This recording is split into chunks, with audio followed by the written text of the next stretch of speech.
Ladies and gentlemen, welcome back to another episode of El Local.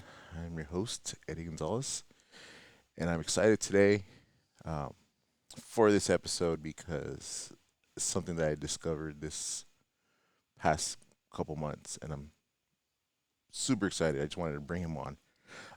Ryan Abelson, Thank you for having me. thank you. For those who don't know, Ryan owns a farm called Pajaro Pastures. This is true. And so as soon as I found out about your farm, I'm like, I'm gonna reach out. I'm gonna bring him on. I want to talk about this farm. Here we are. And here we are, like a month later. So welcome, Ryan. Thanks for having me. Yeah, thanks for being here, dude. Like I said, I'm excited. Um, we met a couple weeks back prior to this. Kind of gave me a little tour of your farm, and so let the people know what is Pajaro Pastures. Oh, well, it's just a little 12-acre farm out in Corralitos. We raise chickens and pigs, um, and we sell meat and eggs. Meat and eggs. Meat and eggs. Meat and That's it eggs. in a nutshell. Mm-hmm. Yeah. Yeah. Yeah. Ron Swanson, meat and eggs. Meat and eggs. Yeah. And that's super cool because I don't recall or that I'm aware of any farms like that in the area. Maybe there is, but I just haven't heard about them. But you're like the first one. I'm like, oh, okay. There's a few of us. Is there? Not that many, Not though. that many, right? You gotta be kind of crazy. Mm-hmm. And you came recommended by a coworker of mine, Rosie Black. Shout out to you, Rosie. Thank you. Because of you, this happened. So, and she was hyping you up, talking about your meat and your eggs, and that she doesn't buy meat anywhere else, and she just goes to you. And so I told her, "Give me the website. Let me check this out." And so I started browsing through your stuff. I ordered some things, and I sent you a message, you know, and I I love your meat. So Thank you. and so you have chickens Chickens for eggs. for eggs. You got Yeah. pigs, Pigs. and what else you got? I got some goats. They're kind of just there hanging out. I got a livestock guardian dog, and then I work with a bunch of other local farmers and Mm-hmm. um, sell their products too. Products too. Yeah, I have like a little meat club thing. That's actually how I met Rosie. Is she's part of our meat club program. Mm-hmm. Um, so she, yeah, it's an awesome program. Yeah. And what does that meat program kind of consist of? Well, it's a little subscription. It's like a little subscription thing. So we kind of created it kind of out of um, just to get good meat in people's hands, and Mm-hmm. um, it's super hard to track down people like myself, and people have jobs, people have families. It's hard to like spend a lot of time to Mm-hmm. run around and piece all your whole diet together from Yeah. good sources. So that was kind of the idea, is to you could come and kind of get a bunch of stuff in one place. So we Yeah. have beef, lamb, my chicken or my eggs, my buddy's chicken, my buddy's beef, um, and then my pork. So Yeah. Nice. And yeah, and that's super cool because like I was telling people, I went to go visit your farm, and you got what, like a couple dozen pigs out there. yeah, Yeah. And so you told me like pet them, pet the pig. So I went to go pet it. Dude, that thing's all muscle. And that's like a misconception people have, like, oh, pigs are all fat and everything's like, no, no, no, no. yeah. I went to go like at the slightest touch, like, dude, this guy's yoked. Like They're all jacked. muscle. Yeah. Yeah. So that is so cool. And I bought some food. I bought some pork. I bought some ground beef. Got some eggs. And let me tell you this, that I got some pork chops too. Yeah, you did. And let me tell you this, the pork chops are probably the best I've ever had. Okay, thank you. Yeah. I'll tell the pigs. Yeah, let them know. And it Yeah, Yeah.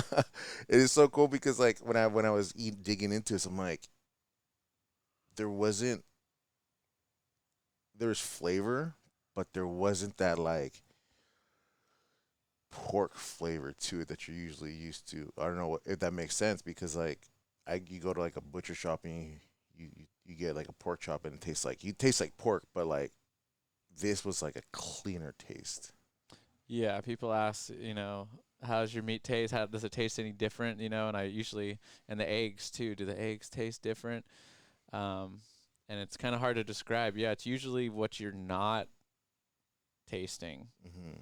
because most of the conventional food we eat is like it has these kind of off flavors to it, and we've come to kind of uh, expect that in meat and eggs. And when you have fresh, clean stuff, it's like you're like, oh, where's that like kind of weird flavor that I don't really like? Hmm. So it's not like it has its own thing. Like I feed the pigs apples, you're not, you don't get like a blast of apples, Hmm. but um, yeah, it's just not. And a lot of other, conventional food is, handled in kind of in a different way that Hmm. like it creates all these off flavors. Yeah. Sometimes they're like cleaning stuff with a lot of bleach and Yeah. stuff like that, so that can come out. Yeah. And this this pig, this pork chops, like it didn't have that. And I love that about that. Even the ground sausage pork, you grilled it up doesn't like couldn't even tell it was eating pork. That's how clean it was. I'm like, wow, like I Thanks, man. loved it, man. So I can't tell you enough how great it was. Even the beef, right? Like ground beef, you open it and it's got that beefy, strong beefy smell. Didn't have it, but it was so Yeah. clean. You know? Yeah, it's amazing. Yeah. And yeah, the flavor is kind of one thing. Some people pick up on it, some people don't, and I appreciate that you do, and thank you for the kind words. But then there's this whole other thing that's like harder to taste is the nutritional benefits Mhm. of it. And that it's really from a nutritional standpoint, it's almost like apples and oranges Mhm. between conventional meat and pasture raised kind of local meat in terms of nutrients, and the fatty acid Mhm. profiles are really different.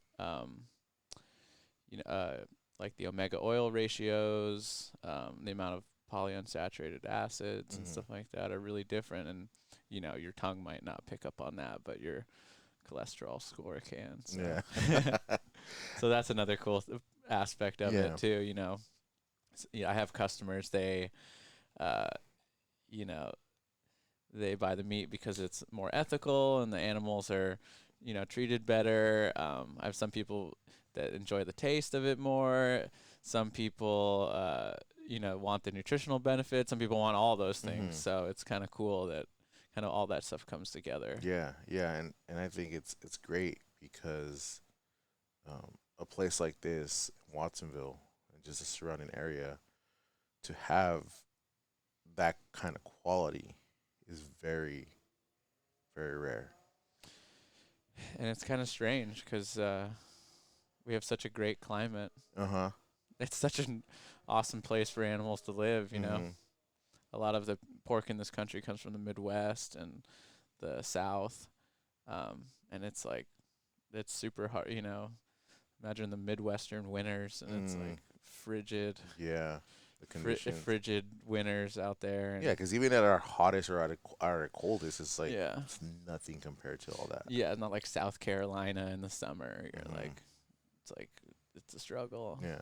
So this is Yeah. kind of like a vacation for animals, and I'm surprised there's not a lot of more farmers are out there like you. You Yeah. know? Well, 100 years ago, it was really Yeah. different. It was, we were, I mean, we still are an agricultural powerhouse, but back, in the before the 50s and food got really industrialized, um, and I'm kind of a I like old history Hmm. stuff. And my farm used to be in Soquel, and I used to go to uh, the Soquel Memorial Library or Yeah. something like that. It's like a one-room Hmm. library, and they had a whole back corner that was the agricultural kind of section, and they had all these old pictures, and basically it was like all the farmers were up in the hills and stuff like that, and then once a year they'd come to Hmm. town and they'd bring like their boxes and their carriage full. This is like horse-drawn Hmm. carriage days. They'd bring their carriages of potatoes and beets and stuff like that, and they'd take these like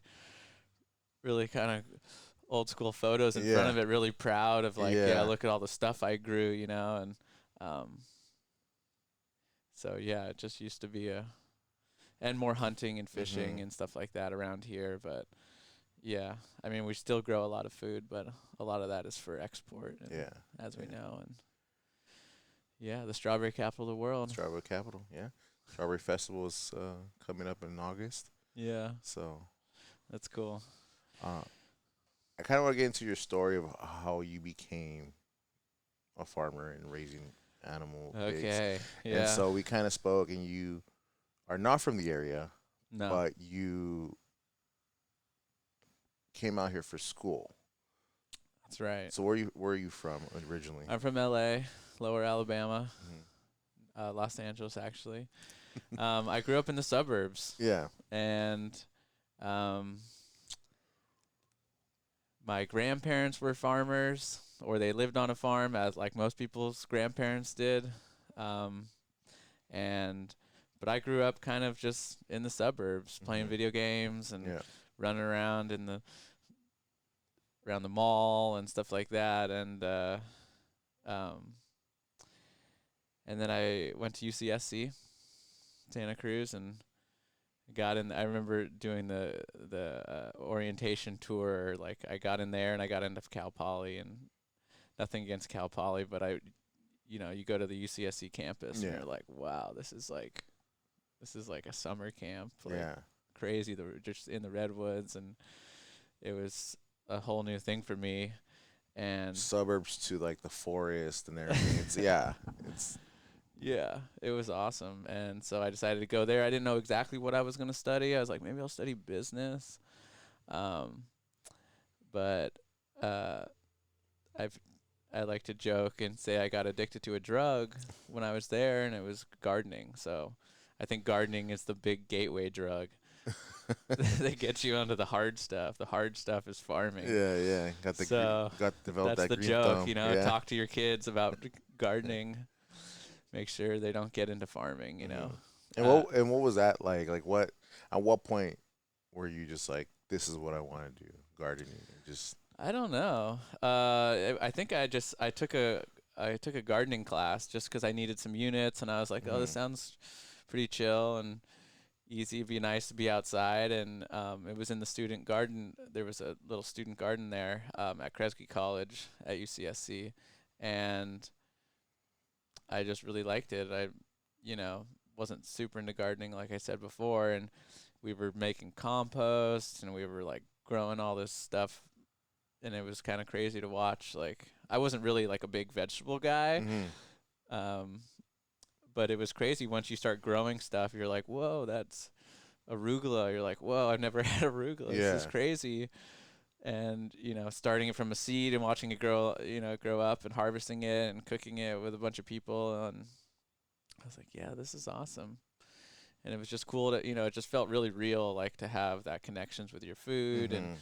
know it, literally see where it comes from, and sharing it with other people that kind of enjoy that space. So, it's kind of like a long-haired kind of hippie moment, Mhm. but yeah, so that kind of transformed. So I did that. I got more into the student garden and like fruit trees and vegetables and all that jazz. And then Was it hard at first?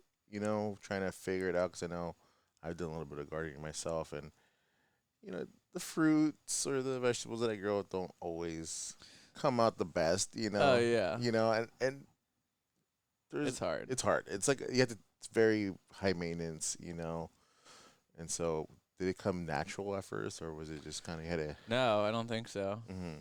I mean, I had an amazing kind of teacher and mentor, and you learn kind of quickly that it was about, really you're farming the soil just as much as you're farming the crop, Mm-hmm. and healthy soils grow healthy, make the growing of the food easy. Mm-hmm. But there was all sorts of challenges. I remember the squirrels over there, because you're like gardening in a Yeah. forest, and the squirrels were like about everything. They were like wreaking havoc. We'd have to be setting all these traps and gophers. And Mm-hmm.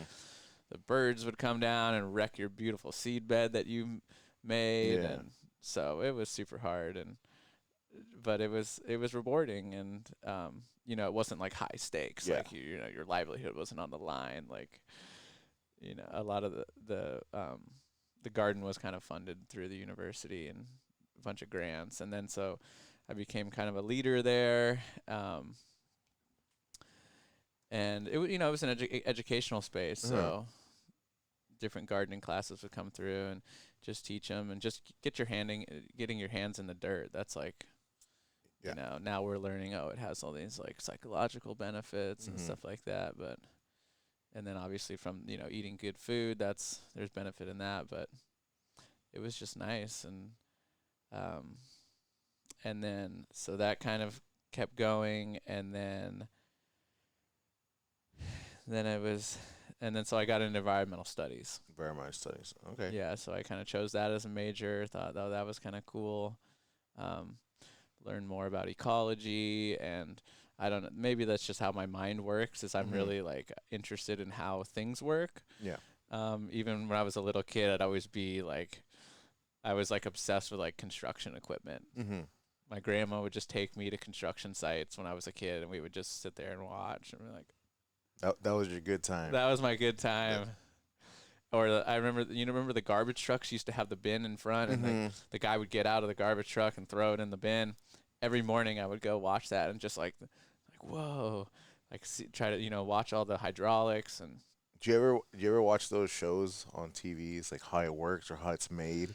Okay, so I watch that stuff all the time. My wife is like, "Do we have to watch this again?" But it's just so like, yeah. Even if you're not like, I'm not like taking notes or anything Mhm. like that. But it's just cool It's to see how. stimulating to you. It's You just know. cool to see how Yeah. everything gets put together. Like how they're making like a tire or something like that. It's like this whole process, and that was always fascinating to me. So, and then applying that to food, like food, okay, is like something that we're consuming every Mhm. day. With it's this big part of our lives and Yeah. culture, and that was another part of it, is like the community that's built around food, and um, food is kind of the nexus of our communities. Mhm. How it's grown, how a community grows its food, shares its food, disposes of the food it doesn't use. It says a lot about the community and Yeah. the culture.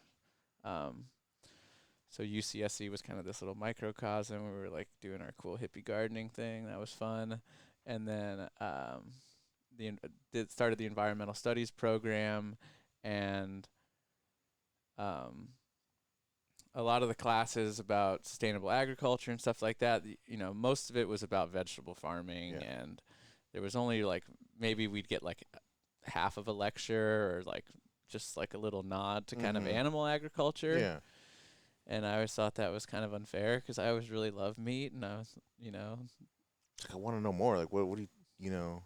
yeah, or That, just like, well, how is that part of the puzzle? Because yeah. obviously, humans have been eating meat and raising animals for, maybe even before we've been Yeah. raising, uh,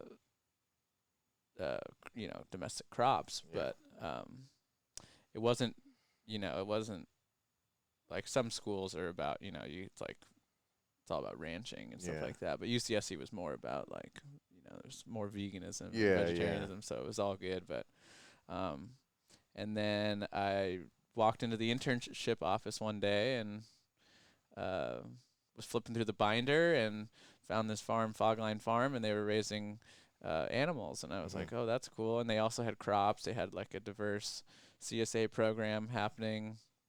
And so I went over there and started interning, and so I was out there. Where was that located That was at? in SoCal. SoCal, Yeah, right? in the Okay. SoCal mountains, kind of up Main Street. That was the original place, on this old vineyard. Mhm. And so some of the grapes got ripped, and apples. Yeah, apple orchard and vineyard. Um, and When you first got up there and started your internship, like what was your expectation? What were you expecting going into it? Yeah, and how old were you? Because like I think you're. I was a sophomore. Uh-huh. So 22, 23, yeah, huh, something like that. 20. I don't know. Time is Yeah. an illusion. I was a sophomore, so whatever year that was like 2009, I want to Mhm. say. So it's 2024, so 13 years ago. And um, what did I expect? Well, there was some internship description, Mm-hmm. so it was kind of straightforward, like assisting with the vegetable program, assisting with the animal husbandry stuff, and the vegetables was like okay, kind of, it was similar to what I was doing the gardening, but just Yeah. a little bit bigger scale, um, a lot of weeding, go Mm-hmm. weed the onions. You're like, okay, great, like Yeah. 6 hours with This is a not what hoe. I And signed up for. well, at least I was getting college Yeah, credit, yeah. but um, and I was, a part of the food systems. Mm-hmm. But I really liked working with the chickens and the pigs. They had pigs, and I don't know. It's just being around the animals. It was just more exciting. They give you feed. Just seeing the joy of when you're feeding them. Plants get happy when you water them, but when you sprinkle water on a pig, they really like Yeah. they like it. And so got into that and was kind of did more of the animal stuff. Caleb, my buddy, who's now the owner of Fogline, the sole owner. It was a partnership at the time, Mm-hmm. and but now he's the sole owner. He was doing the animals, and so we became good buddies. And yeah, so I was going up there, and we were like processing chickens on the farm, and just a small batch, and then going to class. And so Mm-hmm. it was like this real thing. A lot of kids in class like didn't have that actual like hands-on experience. Yeah. We'd sit there and talk about why sustainable agriculture is good for you know for the environment and stuff like that. But you're being out there and seeing it Mm-hmm. firsthand, that was um, kind of made it all Mm-hmm. So worth it. when you would talk to your classmates and all that peers, it was very foreign to them, huh? Or like what are you talking about? Because Well, like you said, like, it wasn't fu- hands on. I'd like still have like chicken blood on my Mm-hmm. like pants or something like that, and so it was I could only people imagine would be that. like, Because like you I said, wouldn't have time to change. I'd have to like yeah, go process chickens and then get to class, yeah, walking it, lecture later, and but I wasn't the only person probably smelling in class. It yeah. was at UCSC. UCSC, bunch of chicken blood. Oh, I can only imagine the vegans up there. Oh no. But it was cool, it was kind of what I was interested in. It was a different aspect of sustainability Mm-hmm. that was kind of under discussed, at least in the academic circle up there. And so um and then I graduated at some point and needed a job, and I got another job at Left Coast Grass Fed. Mm-hmm. Left. Where's that? Where's that Yeah, it's in located? Pescadero. Pescadero. Okay. So And you didn't. that's So you didn't go back home, but you kind of. no, because I knew like okay, environmental studies degree, like this could go like there's only a handful of job opportunities Yeah. afterwards. I knew like okay, I better find a job before I graduate, because if I go home and kind of like chill out, then I might and I really like Santa Cruz, and LA just wasn't as wasn't really Yeah. realized that it's like oh it was 'Cause there's too much going on. it's There's just so much going on. Like yeah, I've visited down there, and there's just so much going on. every direction you see Yeah. it's like 50 miles of concrete and buildings, and yeah. Yeah. So up here it was like okay, I got to figure out a way to stay up here, and I like working with my hands and working outside. So I guess I was like okay, I'll try to find a job in farming, and that's kind of tough too, because being a farm worker is like a pretty low paying job, and Mhm. no, being a college graduate and working on they're like we don't really care. Yeah. Like farm, it doesn't matter if you have a college degree, if to be a farm worker you're. And so So is there a lot of competition in farm working? um in farm work, well, it's is it it's so seasonal, Uh huh. especially with vegetables. It's so seasonal, like when stuff's ripe, and when people like this time of the year, if it's like the busy season, but then in winter there's not a lot to do in the field. But if you raise animals are a perennial crop, so Mhm. it was so yeah, I started working at Left Coast Grass Fed. That was like a 3,000 acre Wow. um grass fed beef operation owned by these billionaire venture capitalist people, Kat Taylor and Tom Steyer. And Tom Steyer ran for president. He was like a presidential nominee in 2016. He Was was he? like in the presidential debates. He was the guy with the red tie, and it was cool, but it was very like it was very high level. Like they had, it was like a kind of big budget operation. It Yeah. wasn't a large operation, but like um, they had, I think the first day they were like, "Oh, have you ever driven a tractor?" I was like, "No, I've never driven a tractor." They're like, "Well, why don't you drive this one? It's $250,000." Quarter of a million A dollar quarter track. million Okay. dollar tractor. It had like, just all these crazy John Deere like self-leveling this and Mm-hmm. that, and I was like, "Oh my gosh," So, and we're Shut. and we and so I worked with the beef program, and I sold meat at their farmers markets, and that was super cool.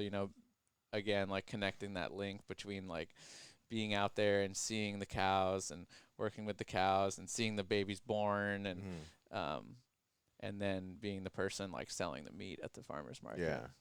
It's like Because people would have questions, and you'd be like, "I know like everything about yeah. these cows. Like, I could tell you like what kind of grass they're eating, and how many of them there are." And And it's cool, but a lot of people don't like that those conversations. Like they don't want to know where the meat's from. and that's totally fine. If Yeah. everybody raised meat, then I wouldn't have a job. Yeah. So it all works out. But that's cool because like you said, like you can tell them exactly what they're eating, exactly the conditions that they're in, and that That's rare. it's rare. And now as I'm getting older, right? Like I want to know those things, because so much food is processed, and even like the beef. I don't know if you've heard. There's been like I've read articles, I've seen videos online that they use meat glue to like glue all a bunch of meat from. If you saw Meat that, glue, yeah. yeah, something about like they put two pieces of meat together and then like they let it fuse together and then they'll sell it. And I don't know. There's a Now they lot have of like stuff. lab meat, and they Yeah, got all lab sorts of meat, like fun it's stuff happening. yeah, like You're like, stuff what like is that. Like this? yeah, exactly. But like it's good to know what my cow was eating, you know. Yeah. So I appreciate that. Or even that if it was one, the ground beef is from one cow. Yeah. Yeah, they changed the labeling law. I think it was 2015. Everything prior to 2015, you'd buy ground beef and it would say a product of U.S., Mexico, Uruguay, Hmm. Brazil, or something like that, because they had to list the country of origin where all the meat came from. And then in 2015, they got rid of that. And so now all the big beef packers, and we can get into this more, but they, they'll buy trim from, it's all about margin for them. So they're buying the cheapest trim they can from all these beef producers all around the world, bringing it together, grinding it in America, and once it's ground in America, it becomes a product of the Hmm. USA. Wow. That is. So, so now you go and when you buy meat at the store, ground beef, or even a steak, that animal could have came from, super far away, and as soon as a knife hits it here in America, it becomes a product of the Yeah. USA. And I think that's the difference. Like I was talking about the smell, The right? smell, yeah. Yeah. Like I said, it's a clean smell, here. But like if it's a product, like you said, different cows coming together, grinding it up, like it. Yeah, who knows what's going Who on? knows what's going on? No, Yeah. you can't know. Yeah. And so like Yeah. I think that to me is like the smell. It's like it gets me thinking now.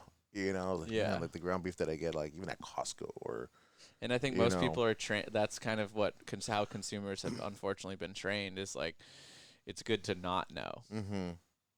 And I respect that some people, they don't want to see the face of the animal, or they don't want to like know all the gritty details and stuff like that. What was the cow's name, or So I respect that, but like most consumers, have been trained to like, oh, we kind of eat meat, we eat food, and it's like Mm-hmm. we don't we know it's probably not good, and so we're like, it's better just not to know. Like Yeah. ignorance is kind of bliss. Um, but now we're kind of coming back. We're coming back to how it was pre-industrial food, where people wanted to know. They want to have a connection with the people who produce the food. They want to have a connection with the food. They want to, know that the food is being produced in a way that's helping the earth and not making it any worse, Hmm. hopefully. So, um, yeah, the meat glue. Oh yeah, Yeah, cause there's all hey, sorts of stuff happening. hey, you know what? This week, I went to a local restaurant. Got steak and eggs in the morning. I did it twice this week, and the cuts was like a New York strip. I have my steak medium rare. That's just Yeah, you have to have it. Anything other than that, you're weird. yeah. But I was digging into it, and I've had a good steak before, but then like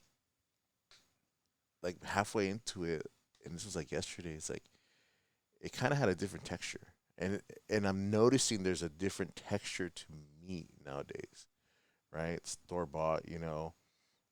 And so I don't know. Like you're right. Like people just don't care. They just whatever's cheap and fast. A lot of it's the margins, there's Yeah. the meat industry is like a lot of industries where there's a huge amount of power in the middlemen, Hmm. the meat packers. And so there's tens of thousands of producers, feedlots and people like, small ranchers. There's a huge amount of that, and then there's sort of this bottleneck of meat packers. There's only like a handful of like big packers, distributors, brokers, and so they have all the deals with the feedlots and the Hmm. ranches, and say, okay, you produce this, we'll buy X amount at this price, blah blah blah, um, and then it kind of fans out again at the Yeah. retailers, and so they're in the middle, and they just kind of margins are tight, the cost of transportation's higher, so Yeah. they're being squeezed, and they want to keep their margin. Um, and so yeah, that's kind of getting and I mean there's a lot of reasons. The beef is kind of interesting because there's this whole global. Hmm. It's kind of a global economy with it, Yeah. and beef are just kind of different than chicken and pork in the sense that it's harder to industrialize cows. Hmm. Like the genetics of pigs and chickens have been heavily industrialized. All the big companies have proprietary chicken strains that they invest billions of dollars in research in, and pork and beef are just harder because beef just we haven't figured out a way for beef to have like 10 babies. They only Hmm. have, they gestate at 9 months, so you can only really get one baby a year, Yeah. or one litter a year. It's not really a litter. You get one, two is kind of rare. Um, Certainly three is like very rare. Yeah. Have you Um, have you seen it? Seen twins, Twins. Okay. twins, but like chickens is like turnover, high turnover. Yeah. Chickens is crazy. I tell people like because people always ask how old are the animals, before they're butchered, and the pigs are a year, and you're like, oh, that's kind of sad. They're like young. And I'm like, well, they're 300 pounds, Hmm. so it's like okay, like a 300 pounds in a year. You're like, okay, that's not like Yeah. that's not a baby animal anymore. Yeah. But chickens is wild. Chickens is like pretty much any chicken you've ever eaten at the store is like not more than 10 weeks old. Hmm.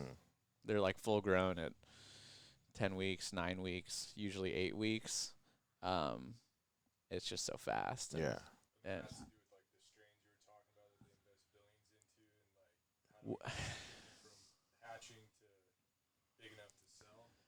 so most chicken is this breed called the Cornish cross. Hmm. And so the Cornish cross was actually like a result of um, they bred a chicken with a Cornish game hen like back in the 50s, Uh huh. maybe even before the 40s. So it was a result of, and chickens and Cornish game hen are like close enough animals that and basically they have a thing in their brain. Cornish game hens are like little tiny birds. Yeah. And so when they're born, they have this thing in their head that just says, I'm not going to be full. I need to eat as much food as I can because I need to make it through the winter. Uh huh. And they have these small body sizes. And when you bred them with a chicken, the chicken now has this thing in its brain that says, I'm not full. I'm never going to be full. And so they just eat, eat, eat. Yeah. So even in the 50s, we had chickens that were like hitting. I mean, it's not as kind of crazy as it is now. And then, yeah, now it's kind of taken to the extreme where we're doing, you can do all this transgenic stuff and gene markers and, selective genes, and then they'll like tissue culture stuff. And it's Yeah. above my pay grade, but So they basically just want to eat, and then it comes in the extra factor of like what they're going to be fed too. Also helps in like the growth too, like in a sense of like build I mean, they just muscle. they just want to grow that fast. They just Mhm. they just will sit there and eat. You have to like make them take away. You have to take away their food, or you have to only give them an amount that they'll run out, or else they'll be like, And which they'll just chickens sit. are those? Are those the white feather ones? The white feathered Yeah. ones. Yeah, Yeah. yeah. And there's all sorts of crazy stuff. Yeah. So Because I remember, I think I had brought it up to the Morgan Spurlock Super Size Me 2 Holy Chicken. It was yeah. where, I mean, the same thing. I think he talked about that too. Like, they just eat and they get Just big. eat, Like, eat, at eat. 8 months, it's like a regular chicken. Well, I mean, I don't know the different kinds of chickens, right? 'Cause different breeds. But that one, he had that one chicken you're talking about, and then another one, and at 8 months, that thing was huge. You know? Yeah, it's hard to even get them to live that long. Yeah. But I mean, then again, like then there's this whole so there's like the chickens and what we've done to chickens, but then there's like the American consumer, and people love white meat breasts and stuff like that. Hmm. Like if you chopped up a laying hen and gave it to people, they'd be like, Hmm. "What the heck is this? This is not chicken. This is like we don't want this." Yeah. So, um, so there's a middle ground, right? You can still raise Cornish crosses, but you can have them out on grass and have them living a happier life. So, um, and so there's kind of a middle ground. Yeah. Yeah, it's not really the breed's problem. It's how they're typically raised. Okay. So you can still have a healthy Cornish cross Mhm. chicken, like the chickens my buddy raises, Caleb at Fogline. Like these chickens are out cruising on. They get fresh grass. Mhm. They live in these little um, mobile chicken coops that he moves them every day, so they're on fresh grass, and they're not like jumping and running and flying around like normal chickens, but they're still living super good lives, Yeah. and and the meat's amazing, better for you than conventional chicken, and it's just what people kind of expect when they Yeah. get chicken. So there's a lot of kind of things that farmers are considering. The same thing with the pork is, you know, the conventional pig breeds. Like I could raise conventional pig breeds, and Mhm. they get to harvest weight way quicker, but and that's kind of like the meat at the stores, like a pig breed that they don't have any fur. They're pink. They don't have any fur. They're meant to live inside. They're not very hardy animals, Mhm. and they're really lean Mhm. because people don't really want fat anymore, Yeah. unfortunately. And The fat's what gives things flavor. People, come on. yeah, and then there's other breeds of pigs that are like the woolly pigs. There's Mangalitsa pigs. Um, and so I kind of try to find a middle, and I've raised those, and they're cool. But you end up with a pork chop that's like that big Yeah. after like 2 years. You're like, dude, this should be a giant pig. Mhm. A conventional pig would have a pork chop like Yeah. that big after 2 years. So you're trying to balance like kind of and you can't, in a perfect world, all the everybody would be, you know, really conscious about all this stuff, and oh, we want, kind of hip to all the like Yeah. what they want. Um, so it's kind of a middle ground. So the pigs I raise are like a cross. They're like they have a little bit of conventional genetics, but they're mostly like a heritage breed. So Mhm. those are pigs that are um, they have longer hair. They have a little bit more fat on their body. They're not totally a lard pig, Yeah. but they do really good outside. Um, and they taste good. Yeah, They and have a little bit of fat, like you said, in the pork chop, like Yeah. that. The fat is flavory. We try to leave a little bit on there. Yeah, and it's funny because to me, every time, I mean, you're mentioning all these breeds. I'm like, dude, I didn't even know that there's all these types so of many breeds. breeds. I know. It's like dogs, you know. Yeah, and it's like, well, this is just a pig. I just know this is a pig, you know. Yeah, because like I said, it was I pet that pig that you had, one of them. It's all lean, all muscle. They get more muscly. Yeah, because The you had conventional ones, dude, they are like bodybuilders. really. They are like, they've got muscles in places you'd be like, that's crazy. Why do they have muscles there? Yeah. But then there's other breed, you know, then you see like like a pot belly pig. That would be the other end of the extreme, where it's like that pig is mostly lard, which made sense back in the day when seed oils weren't. Yeah. You couldn't just go and buy a gallon of canola oil. So your only way to have animal fat or, you know, fat or oils, you know, this is after sperm whales. Yeah. We stopped killing sperm whales, was animal fat. So, you know, there was a time in history where fat was worth more than the meat. Yeah. So so now we're trying to keep that going with these pigs. Yeah. Where they're still strong, you know, they still got, you know, that's what you're eating, unfortunately, is the muscle, is the balance between. Yeah. Yeah. I'm kind of craving a little bit of bacon right now. I don't know. Bacon's coming soon. Yeah. Yeah. We have another round coming.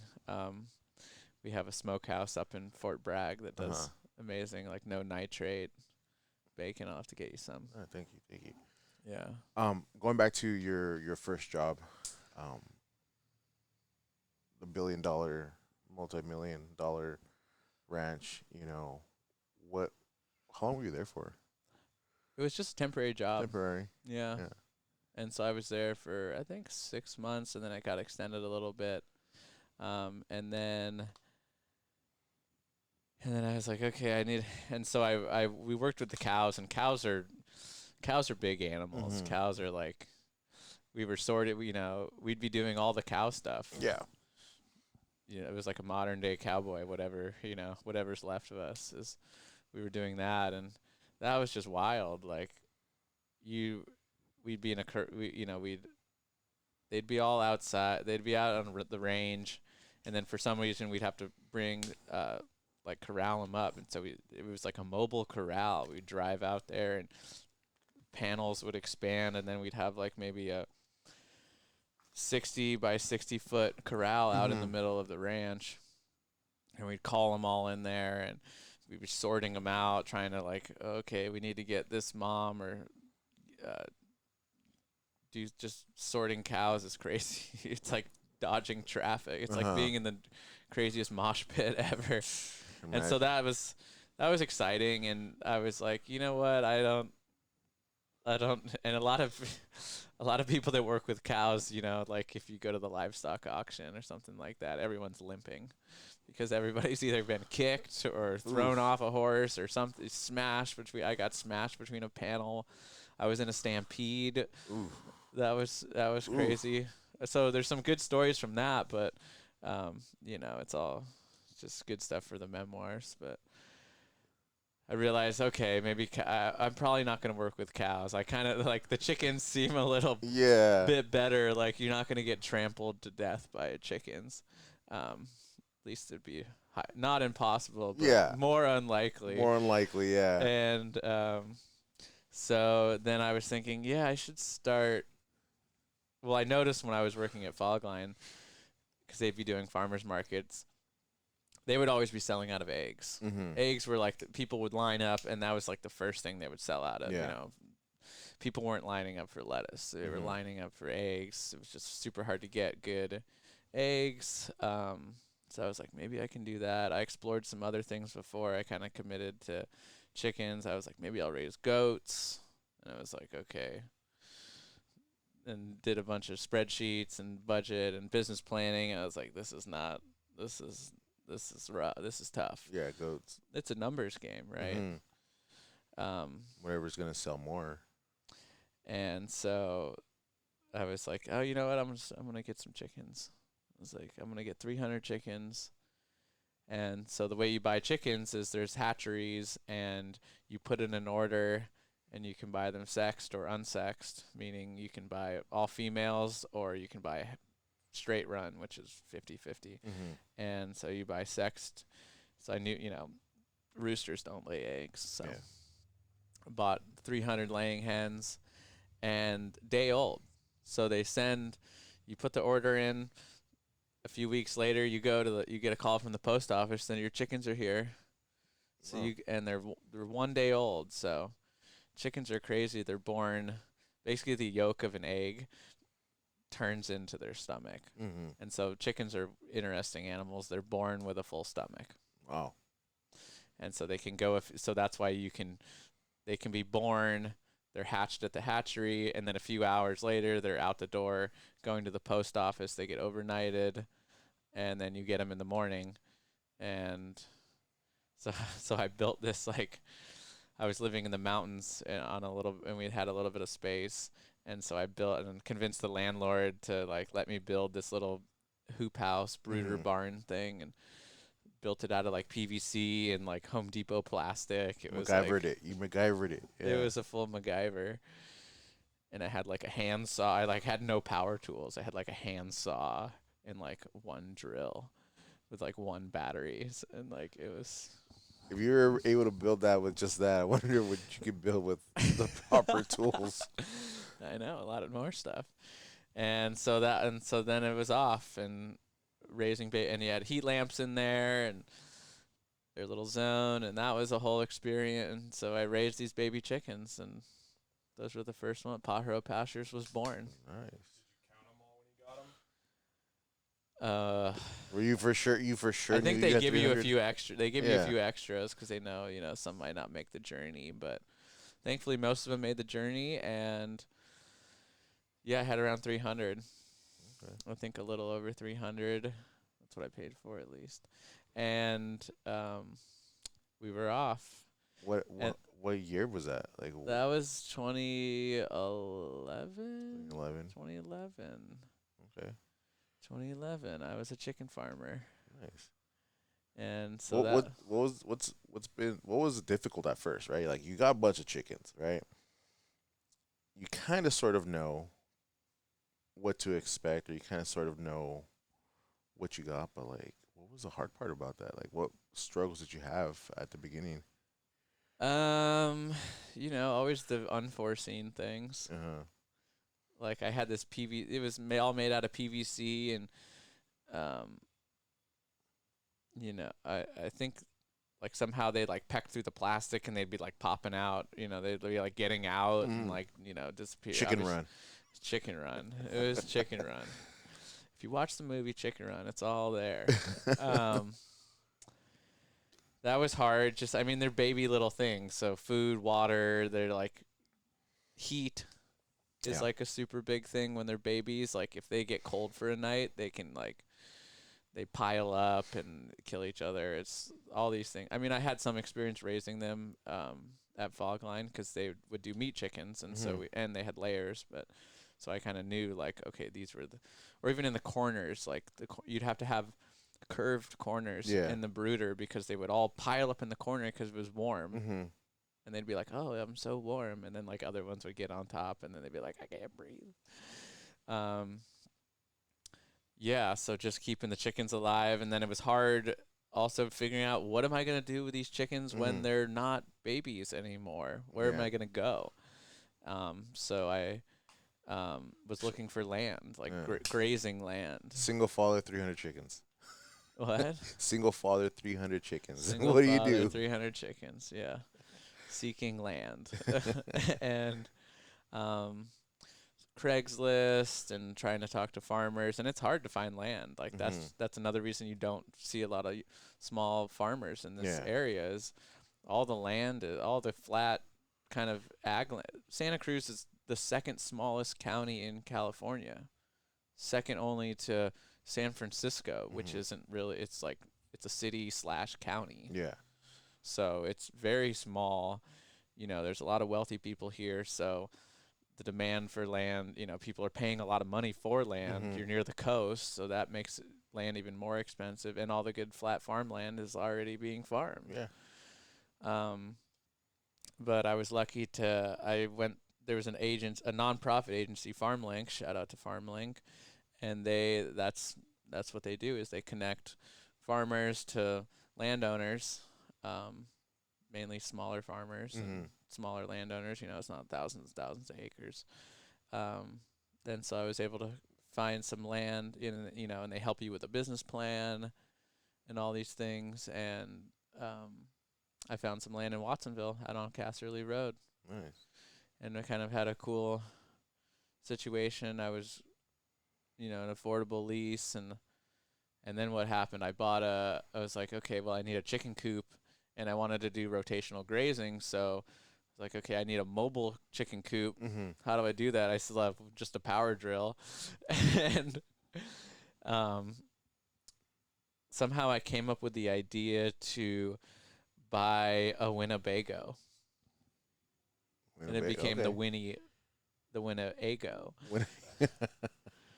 So from the local junkyard, they were selling this giant. There was like a 35-foot RV, no motor, no transmission. I think they sold. They're like, "You want that thing? Yeah, you could. We'll sell you that thing."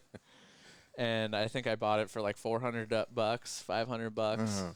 And it still like had all the stuff in it. It had like the water tanks, the water pumps, the seats, the chairs, the blinds, and so they dragged it out to the farm, and I like gutted the whole thing out of it. Yeah. And turned it into a chicken coop. There's pictures on on my Facebook page if you want to see this. I gotta check this out. This creation.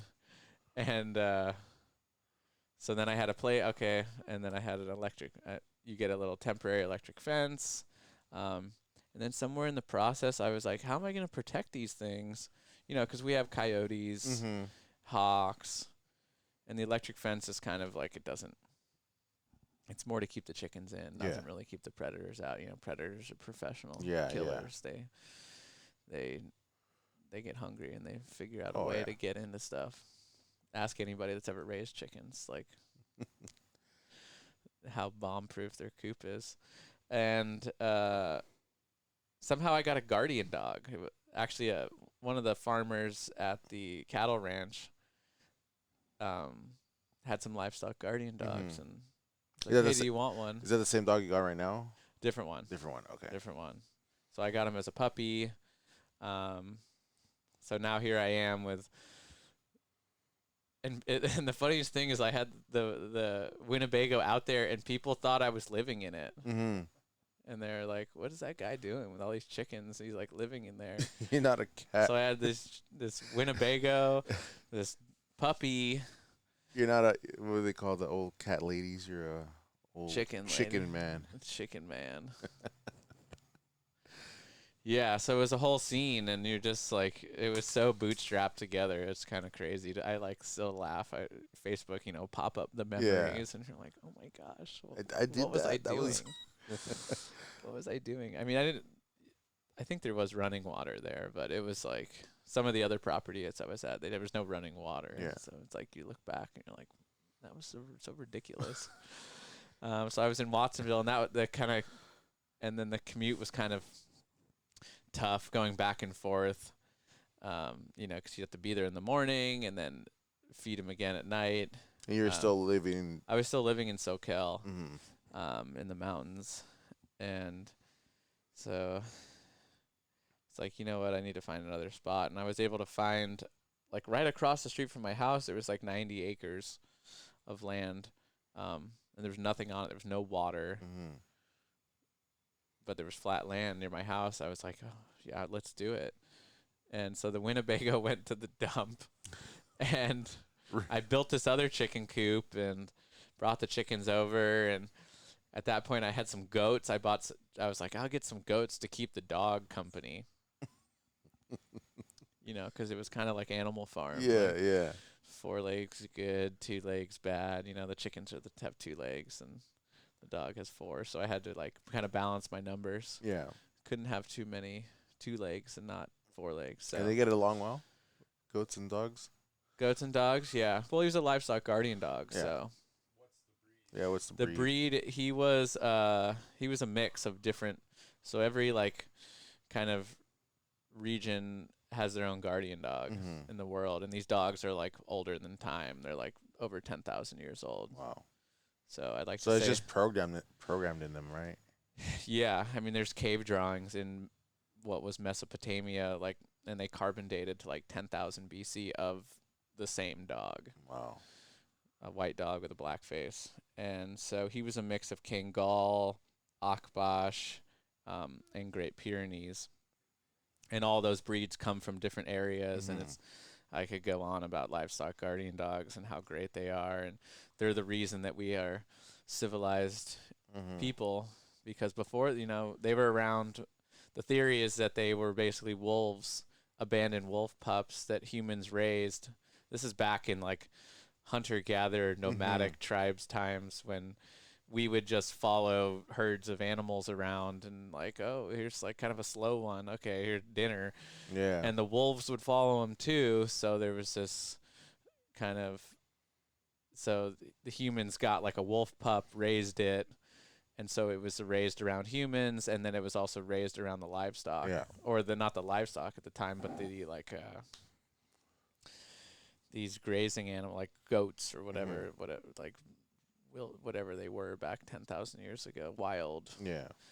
And then because I'm sure humans tried to like, like, because we probably got tired of walking at some point. We're like, this is kind Yeah. of hard on our feet. So like, let's corral some of these and try to keep them. And then the wolves were like, oh, well, this is like a buffet. We've Yeah. corralled them all in a smaller area and they can't leave. And so there had to be a way to protect them. Um, so so then the dogs came in, or the wolves or whatever. Yeah. And I mean, this is probably way long ago. Like, Well, before our time for sure. way, Yeah, way like, before our dude, time. way Yeah. back there, man. 10,000 years. Wow. Yeah, over 10,000 years ago. Where were you? And so it's the same dog. So they have these, that's basically been unchanged. So their instinct has gone on for all those generations, and they're born outside with the animals. So they think of the animals as their family, and it's crazy. They're still out there doing like with nomadic cultures. They still have these dogs, and you could have 2 or 3 dogs guarding thousands of animals. And they just walk around the whole herd for miles and miles every day. They can patrol like 10, 20 miles a day, Wow. and you don't lose any. Wow. And you don't even see them. Yeah. They like live their own lives. Like the shepherds just put the sheep up in the mountains for the spring, and the dogs are just up there, and the dogs find their food, they find water, and like for 6, 8 months, and then they bring Wow. them back down in the winter. It's crazy. Yeah, Dang, those dogs are they're badass. awesome. They're crazy. They're worth their weight in gold. And he was interesting because he was a puppy, Mm-hmm. and his name was G for guard, and that's what he did. Just guarded. He just guarded, and he would, and they bark. So Uh-huh. that's what they do. They're not like attack dogs. Yeah. They're not herding dogs either. That's like a whole nother thing, a whole nother breed. They like rile the animals up. Guardian dogs are like the most mellow, Chill. gentle yeah. giants. But then like when there's something that sets them off, they like just redline Mhm. immediately. They get so they're bred to fight off bears and wolves and stuff like that. So That's crazy. they're badass. And we got some, not bears, but we got some foxes, some coyotes out here. Yeah, that's nothing to these dogs. They don't. You know, That's easy. mountain lions. Mountain lions, yeah, they'll take it on. They Yeah. don't. They're fearless. It's crazy. Yeah. Yeah, they'll just charge any. I'll even be out there at night and I'll be like, "What's that?" And then the dog will be like, "Whoa." And so it's interesting now. We're living in modern times where there's roads and fences and neighbors and all these things, and so thankfully the government considers them farm equipment. Whoa. So you're not, because I'd get all these neighbor complaints. I'm sorry to all the people's lives that I've ruined because I've had a barking guardian dog, Mhm. but he's not out there barking for his health. Yeah. So he was barking for a reason. And um, But there's got to be instincts in like if your dog's barking and somebody's complaining about your dog's barking, but they own dogs, the dog has to pick up like that's an alarm bark or something like that. So it's kind of helping the. oh yeah, like my neighbor, she raises livestock, and they have a guardian dog too. And like just because we both have dogs, it's like the predators. They just know like, hey, the Yeah. livestock's off limit. I'm just never gonna. Mm-hmm. So They're your never dog gonna will get alert- them. Your dog will alert her dog at something Yeah, might be in exactly. there and they work together. Something. Yeah, Yeah. totally. Yeah. That Yeah, is cool. Yeah. That's teamwork. Smart. Yeah, they're Smart smart dog. dogs. They can barely do basic commands, but they can. They just know they can sense things. They're kind of crazy. Anyways, so yeah, dogs, chickens. And It so was you're a out, fun you're time. and so you're out there, Casterly Road. I was you got all yeah, Casterly Road, and then I moved back to SoCal, and that was interesting because the landlord was like, we didn't have a written lease, and so Yeah. that was kind of a big mistake, and he kind of got a little weird. He was at an interesting place in his life, and Yeah. he like so it didn't work out, and when I was there, I met that neighbor over there, which was the Seventh Day Adventist Church Mm-hmm. on SoCal San Jose Road, and um, so when that kind of relationship fell apart, I was able to contact the church, and they had a bunch of grazing land, pretty much adjacent to Yeah. his, and so I was able to move the business over there. And it was this crazy situation because he wouldn't. The old landlord wouldn't let me on the property. I had to like have the sheriffs come and like escort me up there and like Get all your chickens. get all my gather- stuff. And they're like, dude, just let this guy like move his farm. Yeah. And I moved the whole farm in like 6-8 hours. Oh wow. All the chickens, all the chicken coops, all the equipment, all the fencing. So it was kind of like a modern day, I would joke, like modern day nomad with my chicken just roaming around Trying this to find. crazy chicken business. And so at that point I was selling eggs. I was selling eggs at the farmers markets, which was great. People were like all stoked. And I mean, it was hard though to find farmers markets. There was, they kind of, if there's other people selling the same thing, they're like, okay, we have enough people. So I Mhm. was driving like 2.5 hours out to these new farmers markets. I'd Mhm. drive 2.5 hours and sell like 3 dozen eggs, Mhm. Dang. like, and running the farm. Yeah. So, and then thankfully at those bad farmers markets, I would always talk with other farmers and be like, what are the good markets? 'Cause ain't it. Yeah. And Because every maybe market's like different, right? Like.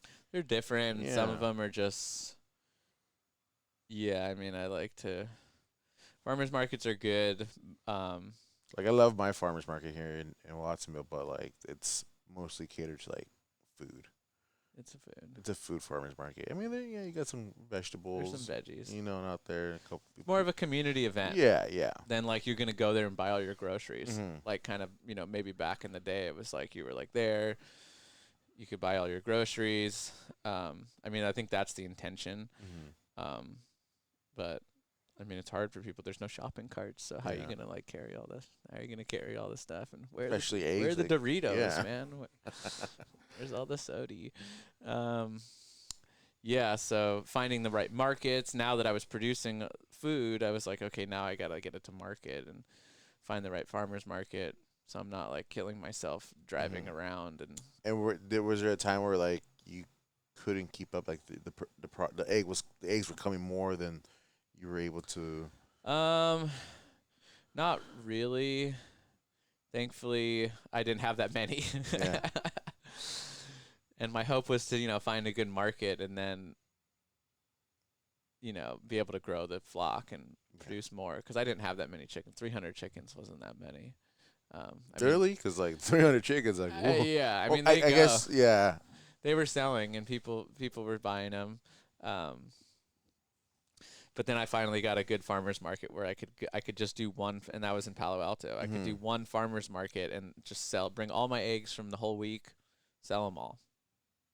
Nice. Stand there for, I don't even think I had a sign. It was just like a booth, and it was just me, and I would just crank them out and sell like 150 dozen eggs Wow. at a farmer's market in Palo. And that was a really good market. It wasn't close, but it worked out. There was Palo Alto's great. You know, there's a lot of population density, and you know, there'd be like the CEO of Google would be there. Like, oh, is that guy? He looks like a normal human. He was a normal human, but just a high caliber of clientele. Yeah. And so that was good. And then I was at the church property renting from them, but that was like had its own kind of situation. It was an 11-month lease, so they needed the land that I was grazing on for their big event, church event in July. So I had to like find another place to go to. So I was, and there was, I mean, it was great. It was great working with them. There was just like a water tank. Yeah. It was all gravity fed water. It was just, I mean, it was great, but it was interesting. And then so I met another farmer next door. He was like an older Japanese man, and he had been farming there since he got back after World War II. Oh, wow. So he had greenhouses, and so I was there for a little bit when I needed to be. And then I was back up on the hill when the church didn't need it, and then I started raising rabbits and ducks. I was like, yeah, this chicken thing's great. I better start adding more complexity. Rabbits. And so I started with 6 rabbits, and then within a year I had like 120 rabbits. Oh, snap. Yeah, they really multiplied. Meat rabbits, selling meat rabbits. That was fun. But then realized, I don't make any money doing this, so I should probably stop. And same with ducks. I was raising meat ducks. And so I just decided I'd keep it simple. And then I found the property in Corralitos. And that was cool. I was leasing that. And then there's a house out there, and so I was eventually renting the house. And then one day there was a foreclosure notice on the gate. And I was like, oh. You go from like jumping to place to place. You're trying to figure out. You got your chickens, your different other animals, and you have a space, and it's getting foreclosed. That is. And so then here again, like, okay, what's my exit plan? Where am I going to sell these chickens? How am I going to, what's my, am I going to get another job? Am I, At any point, did you ever just be like, what, maybe this is it. This is. A few points. A few points. Like at the end, when like things would fall apart with a landlord, I'd be like, start looking for other jobs. Like, could I be a mechanic? I always liked welding and know how to weld. I was like, I could be a welder. But then I just felt like, I'd tried so hard to get where I am, and, maybe one day in the future, like farming won't be for me, but I just, just kept wanting to keep trucking on. And I feel like I overcame so much to like just be where I'm at. I was like, I could just keep going. But there was a lot of points where I was like, almost at my breaking point. I think it's when you're at that point, when you feel like you have everything to lose, you also have like almost everything to gain. Yeah. So it was kind of weird. A lot of those situations, like, I mean, it wasn't, I'd move, like when I went out to Corralitos, we put all the chickens in the chicken coop. The chicken coops had wheels. There are these 45-foot cotton trailers with roofs. Yeah. You saw them. And they have wire sides. You'll see them around here, like for they'll harvest like spinach and leafy greens in them. And so they've been converted into chicken coops. So we'd fill these things with chickens, and like I'd like towed them down Soquel and Freedom Boulevard full of chickens. And so it was like all these crazy situations just I'd find myself in, and I guess I just did it. Yeah. It's kind of funny to look back. You're like, I can't believe I did that. Yeah. That was crazy.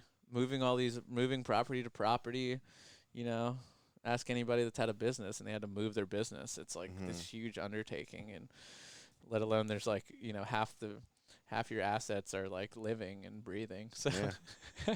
Dang, yeah. it was, It's been an eye opener every time you kind of grew your company. It's like gotta move. And then you and so it was Mhm. super hard. It was, yeah.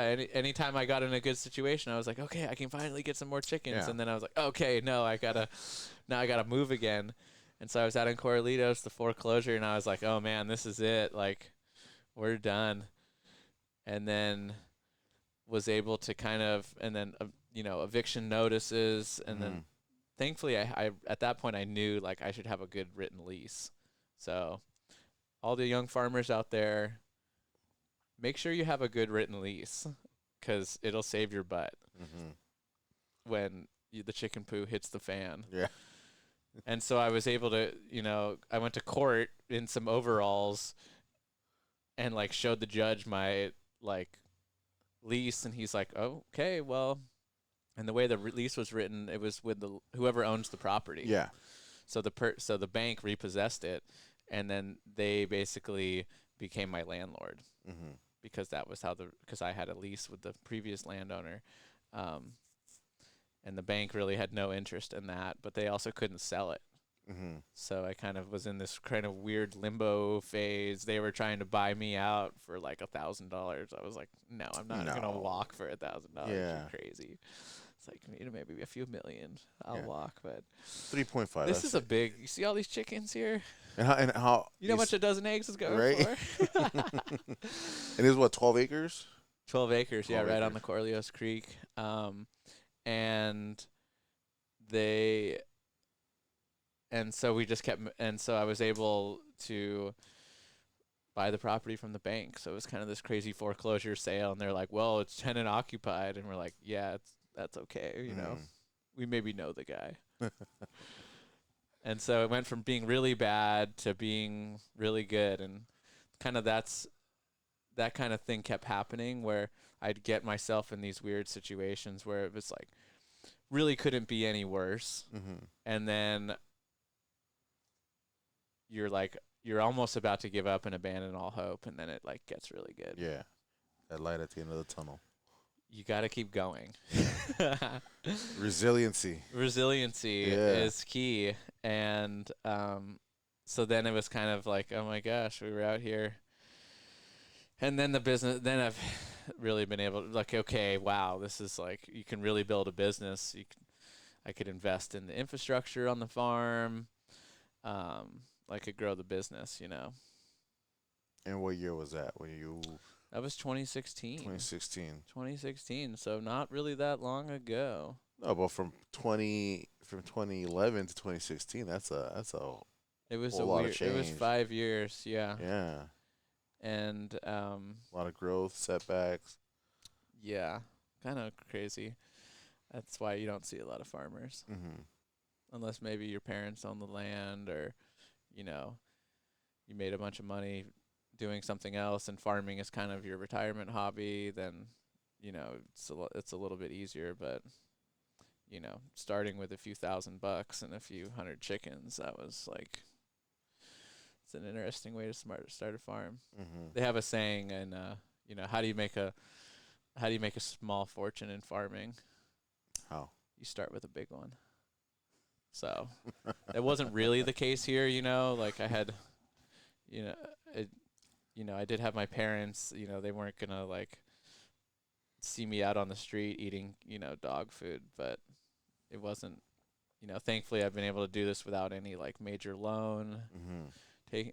which is kind of rare in the farming world. Everybody's kind of loaning everything out to, whether it's your tractor, your land, or just money, capital to buy stuff. Yeah. And then you're kind of like, okay, well, who owns the farm, So I've been super lucky and fortunate to Yeah. be able to stay debt free, and I mean, have what I have. So Yeah. Especially on this economy and how things have been kind of moving along and skyrocketing, to be able to have that, you know. yeah, and thankfully, people, even the economic crisis and COVID was crazy, because people were like panicked, but the supermarket ran out of eggs. Yeah. So people were hitting me up, and they were Yeah. like, I want to buy 100 dozen. can you freeze eggs? And it's, it was kind of, and I was like, just relax. You can Mhm. buy as many as you want. They're gonna be good. We'll sell them to you next week. You know, we'll still be here in a month or two. Yeah. We're not. Did the business kind of slow down a little bit, during the COVID? No, No, just kind of no. just kept on going. If anything, it brought people to realize that the conventional supply chain, food Mhm. supply chain, is like very weak. Yeah. It takes one sick person at one chicken factory to like screw the whole thing up, and Yeah. or yeah, I mean, you couldn't, like, the farmers market's closed, so people were like had to like hit me up and like deal directly, and so it was I got a lot of customers, and a lot of, people still got to eat. Yeah. And even like when the economy was doing bad, people, they kind of like got rid of their like, TV subscription or whatever, but they're like, I still got to eat. Yeah. And health became a big thing during Mhm. COVID. People were like, realizing, maybe I should boost my immune system, Mhm. and food is a big part of that, eating healthy food. And so I had a lot of people, kind of come in from that angle, Yeah. like looking for healthy food. And so, I mean, it's great. I love it. I love it because I think it brings yeah, like I was saying, it brings people from, I have right-wing customers, I have Mhm. left-wing customers, like it's, you know, Food is food. You gotta eat. yeah, and there's this political theory that like uh far right and far left, it's not really like a line, that it's more like a horseshoe, like far left and far right are really like closer together. But that all aside, like I always think the middle of the horseshoe is local food. Well, yeah. It's like whether you're moderate in your politics or extreme in your politics, like everyone kind of enjoys local food. Mhm. And you know every day more and more people are getting into it, and Yeah. so it's cool. I mean, for whatever reason, like I said, with your health or the health of the animals, or you're caring about the environment, or you just don't want to buy food from, halfway around the world. So Yeah. it's been cool. Where do you see yourself going? What do you see, what do you envision in Like the on a future? yacht, kind of like Retire. like a big skyscraper with a yacht. Yeah. But what do you envision for Pajaro Pastures I in don't 10 know. years? 10 years. Where do you see yourself? Like from a business standpoint, like the business really hasn't grown that much. Like in terms of like I started with 300 chickens. Now I have maybe like 5 or 600, which I guess is a lot, which is doubling. But Mhm.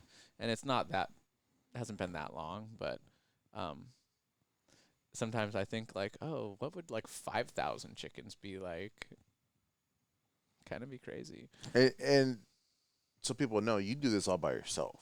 Mostly, yeah. I have some helpers that Mhm. help me wash eggs, pack eggs, like when I need, help cleaning chicken coops and stuff like Mhm. that. But day to day, yeah, it's just me. So, yeah, there's only one of me. There's only so many hours in the day, and so, and a lot of it's. And I used to be really hard on myself, of like more that like grind set. Like I just Mhm. need to like work really hard, and I had no social life.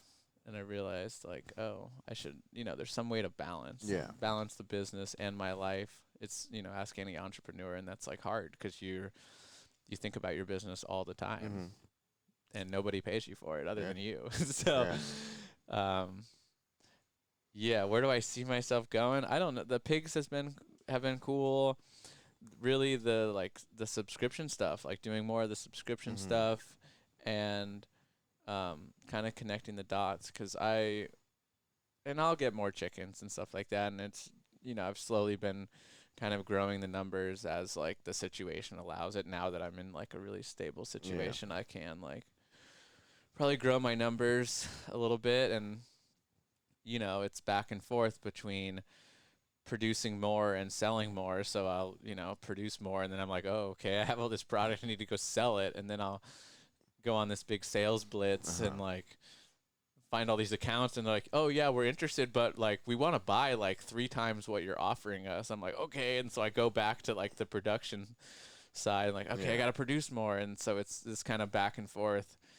Um, so, and then, yeah, more with like other farmers, and, you know, networking with other farmers and partnering with them and doing stuff. It's like a little over a year ago I met um, some other farmers up in Petaluma, and they have a family farm, and they're kind of my age, and they raise lamb and beef, and I was like, oh, I want to buy a cow. And I was like, well, where do you get the cow processed? And they're like, well, we just built a slaughterhouse. And I was like, are you serious? Really? Because that's like no small task. No, they spent like almost $1 million to build this facility. And it's not, it's a great facility, but it's not like, some mega warehouse where you're pumping millions of animals. It's like a small little thing. It's run by 2 people. So so that's been like a big new thing of now I sell beef and lamb,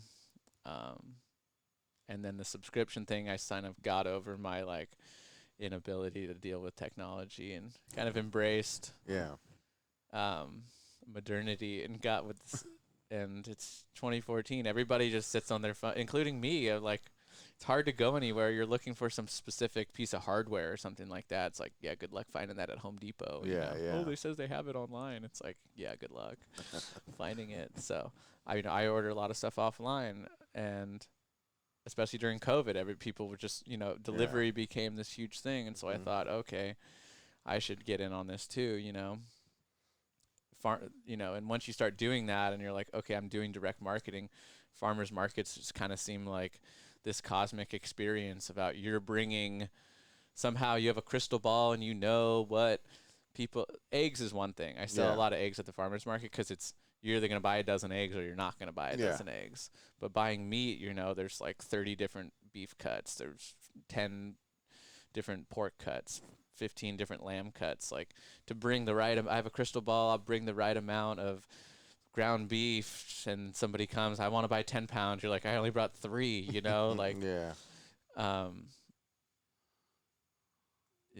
So doing the home delivery thing and kind of embracing this new software that I use has been awesome and allowed me to like meet a bunch of new customers. And then I met you. That's how I met you. So we met Rosie, and now we met you, and here we are. Yeah. So. And this is what, like in like 2-3 month period, 2-month period.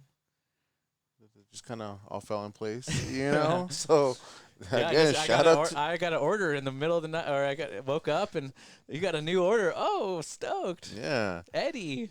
Yeah, I was excited. And then you hit me up on Instagram, and I kind of put the 2 together. I was like, oh, this is the podcast guy. Yeah.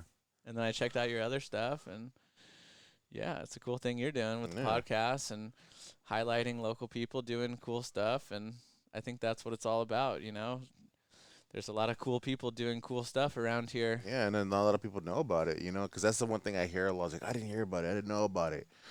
Well, I'm using I'm using my platform, trying to set this up to people can know what's going on, And so it's hard. There's a lot going on. There's a lot. Like this weekend, there's like 3, 4, 5 different events. I'm part of one of them. Nerdville. You should go check it out. I love video games. Yeah. Oh, there's gonna be a bunch of stuff. Yeah. So Mario Kart. Oh yeah. Yeah. Trust me, there's gonna be a lot of stuff. So this. If you guys are watching, it's probably not. It already happened, right? So when you're watching this, it's already happened. But for us right now, it's tomorrow. But yeah, just a lot of events, And I just, got into the community and stuff like that, and having conversations with people. It's like, dude, I didn't even know that. I want to know that, And so networking, it's all technology brings out the best in people, It's a small town. Yeah. Yeah. No fucking way. Yeah. I came from like growing avocados and selling those on the street, just sort of like driving around the cliffside, just parking and selling. But it's like, fuck, I didn't know there's like a local subscription box and stuff like that. I know, it's hard. Airtime is expensive. Like, advertising on the radio. How do people, Instagram's still free for now, but it's, you're just putting it out in the world. You don't know who's seeing it, but that's how I do a lot of marketing. But yeah, it's hard to get the word out. There's only one of me. I'm not like. Yeah. Well, flying banners at the beach. yeah. I need to do that. Yeah, and you know, and what got to me, right? Because she had mentioned it, right? And the one thing that got to me, like I said before, it's that the first video that I saw is you feeding all the pigs apples, and I'm like, whoa! Yep. Like right away, I'm like, Let me get some of that. yeah, because like pigs eat what? Like they, you know, the you see on TV and you see on These are the cheapest thing. yeah the cheapest thing. The cheapest thing that the company can find. And corn, you know, we talked about corn when I visited your farm, and like a lot of these people just feed corn and just like all this cheap stuff to the animals. But you feeding them apples, I'm like, dude, I need to have some of this bacon, you know, some of this beef, this pork, you know. Yeah. So. Usually Apple companies even cooked pork. Like Mm-hmm. I used to, like for me eating a pork rib, I usually have an apple with me.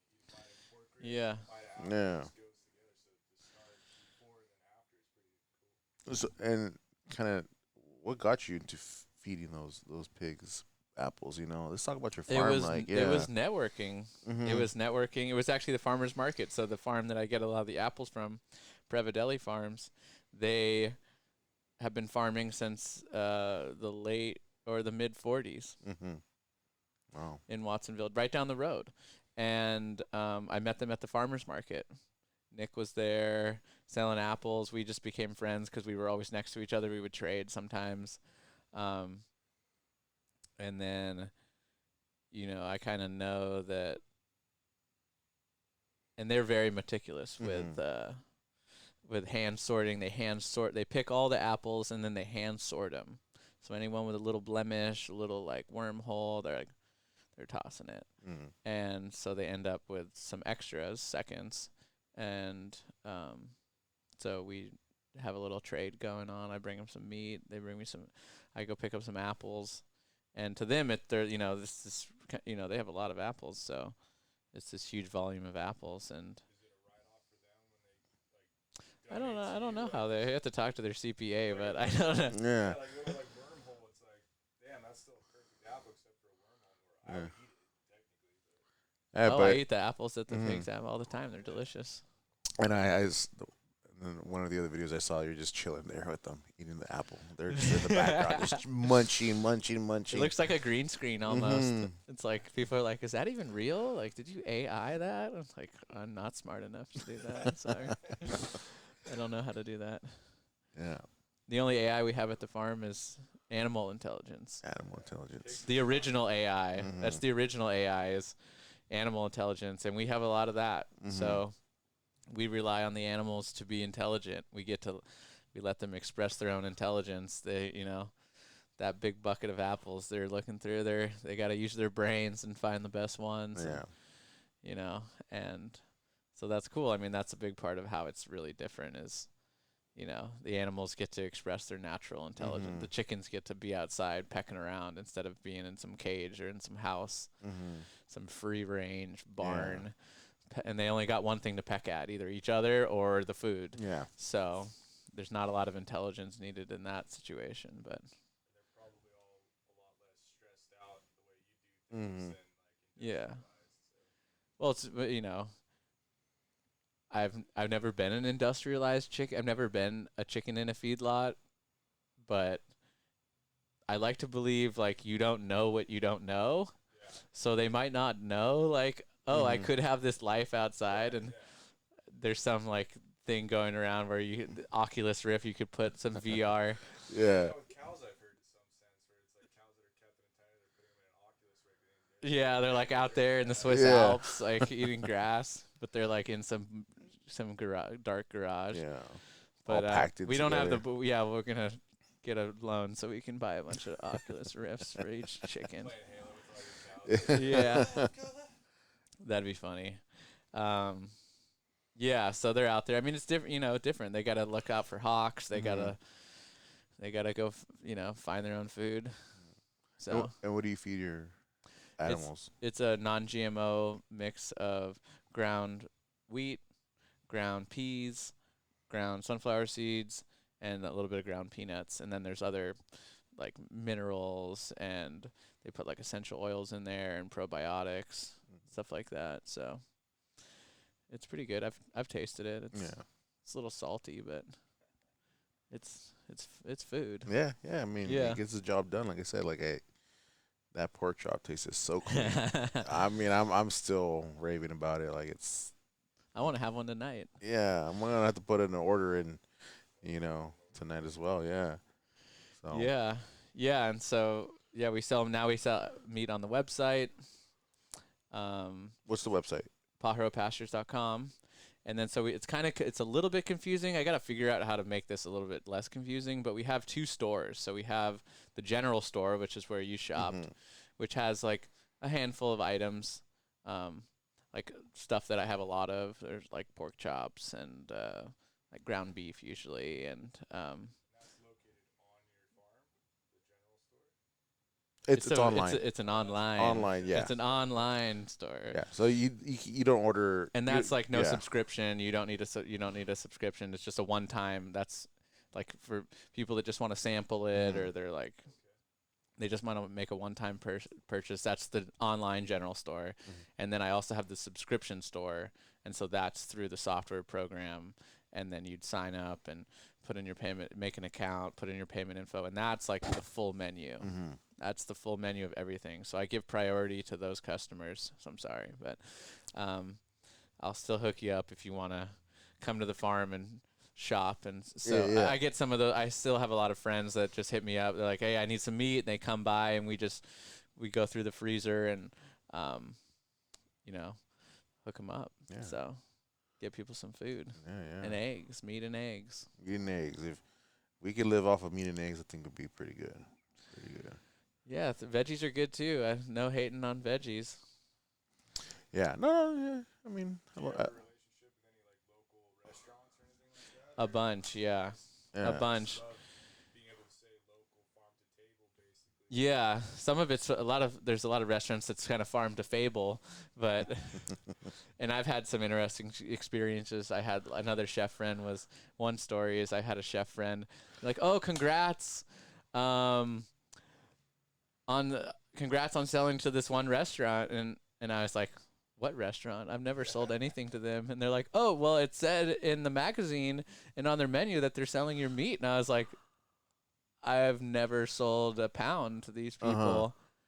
And it was like fully just, and then I was trying to contact them, be like, "Hey, what's up? You guys want to place an order? You got me on the menu, ready to get you going." I don't know where you're getting this from.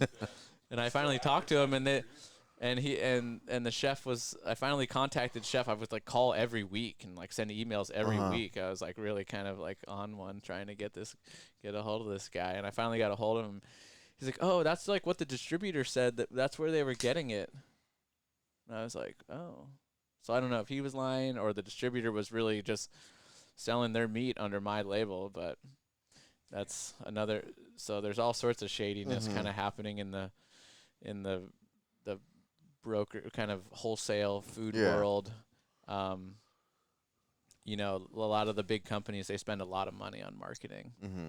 And so they'll be like, "Oh yeah, I think they're like out there on grass." And yeah, maybe. And you see all these pictures and like nice videos and stuff. And usually I always tell people, I'm like, if you can't see any like kind of like junk in the video, then like it's probably not a real farm. If it's like looking too dialed, you don't see a broken down Winnebago back there.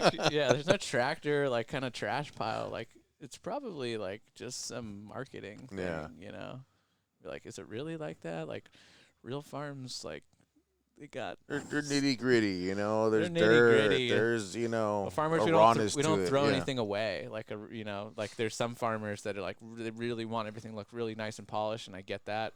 And maybe one day in a million years, my farm will look like that. But you never know when you're gonna use something. Yeah. And all the old school farmers I know, like they don't throw anything away. Like a little scrap of metal, it'd be like, "Oh, that's got to go in the metal bin. We might need that."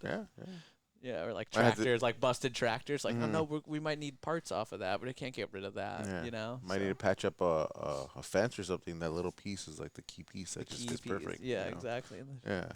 You keep it for like 20 years. And the feeling of like being like, oh, you've had something for like 15 years, and then you like use it. You're like, oh, my God, gosh, I saved a nickel. I'm so excited. It's hard to describe that feeling. Yeah. Yeah. So yeah, it's it's hard. I mean, yeah, the wholesale companies, distributors, they you know they make it really easy for for like restaurants and stuff to buy. It's challenging too because restaurants they don't want to buy whole animals typically. They want to buy, I want to buy 100 pork chops every week and I want them to be like this exact size. Yeah. And I'm like, okay, well, we could maybe do that. Like, I could do that for like 3 weeks or something like that, but I can't do that if I commit to doing that. I don't have that many for like, Yeah. for a whole year. And like, okay, they might like vary a quarter pound. They're like, no, we can't. So, that they're kind of trained as customers to like, the wholesale world is so like, there's so much food out there that Yeah. that they can get exactly what they want for like super cheap. And I get they have to make money on it. Yeah. I totally respect that. But so I'm thankful for the chefs and the people that do buy it, and they can kind of understand like, hey, they can work with me on like, okay, this batch is a little bit bigger, this batch is a little smaller, and they have the skill kind of to make it work. But a lot of a lot of chefs, it's hard. They just want to like, they've got enough going on. They just want to get a box of it, open the pack. They don't want to have to get a whole pig and get the saw out and saw it down. And then they're like, what am I going to do with like the bones, you know? But then some chefs are really excited at the possibility. Yeah. You're like, oh, I have whole pigs. And they're like, that's awesome. I can do this and that. I'm going to take the bone. I'm going to make a demi-glaze out of the bones. And I'm going to do prosciutto out of the leg and make sauce, like a ragu out of the shoulder, and even take the cheeks and make guanciale. And so, but those kind of chefs are few and far between. Yeah. But I have relationships with a lot of them, and I'm super grateful for all that because they understand, like, I'm not Costco. I could do my best, but I'm not and Costco. You know what? The quality, the quality of the meat. I mean, I understand. I understand now, since ordering your meat, like I understand the quality, and I'm like, it's cool. Yeah, you don't have to do big orders or not, but just the quality of it is just worth it in itself.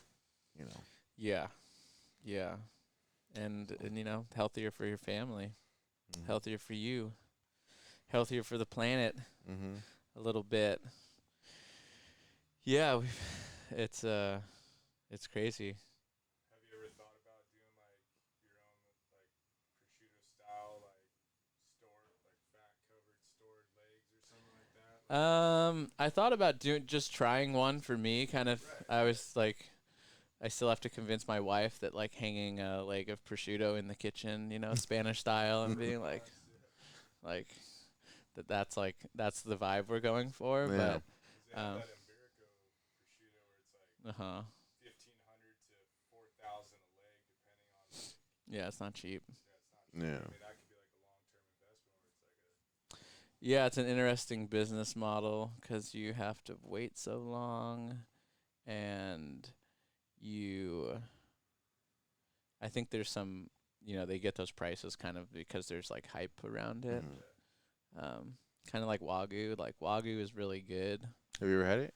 Oh yeah, I've had like super nice A5 Wagyu, and it's kind of crazy because like if you saw how those cows were raised, you'd be like, okay, this is kind of like suspect, like raised in darkness, and just fed grain, like all the grain. Like that's how the meat's so tender, is they don't run around. Like a truly grass finished steak like can be sometimes tough. Yeah. Yeah, and when you're eating it, I mean, I like to think my take on it was that it wasn't really like a flavor experience. It was more like a texture experience because the fat, like when it goes in your mouth, it like, your mouth is kind of warm. It like melts the fat, and so it like coats your mouth with the fat, the beef fat, but then there's no flavor. It's like the same flavor. It was like the same flavor as like a Safeway steak. Uh-huh. So it was kind of like unimpressive from a taste standpoint. The texture was amazing. You know, it was like, like super tender. Yeah. But I was like, this really isn't any different than like having a spoonful of beef fat. Yeah. Just take a spoonful of beef fat if you want. The poor man's A5 is just a spoonful of beef fat. Don't they say like the fat in like some of that high end wagyu, it can start to melt like at 32 degrees or something. Yeah. Like, Instantly melts in your mouth. Yeah. to start breaking down. Yeah, it's and it's cool, but you're not gonna really want to eat more than like, 3 ounces of it, 2 ounces of it, and good thing it's like $100 an ounce. Yeah. So that's kind of like the Iberico. It's like this other end of like it's like the fancy meat where you're like, this is kind of crazy. Why are we importing meat all over like from halfway around the world?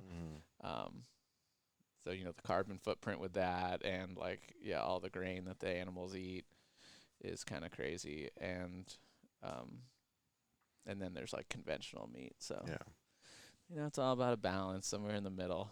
Yeah. But knowing, if you have the opportunity to go and talk to people and like, okay, how did you raise this animal? Yeah. And then it's hard to lie to someone's face. It's easier to like have a big marketing program. There's this movie. It's called Always Be My Maybe. It's on Netflix, and there's a scene where they go out to dinner, and Keanu Reeves is in it, for a cameo.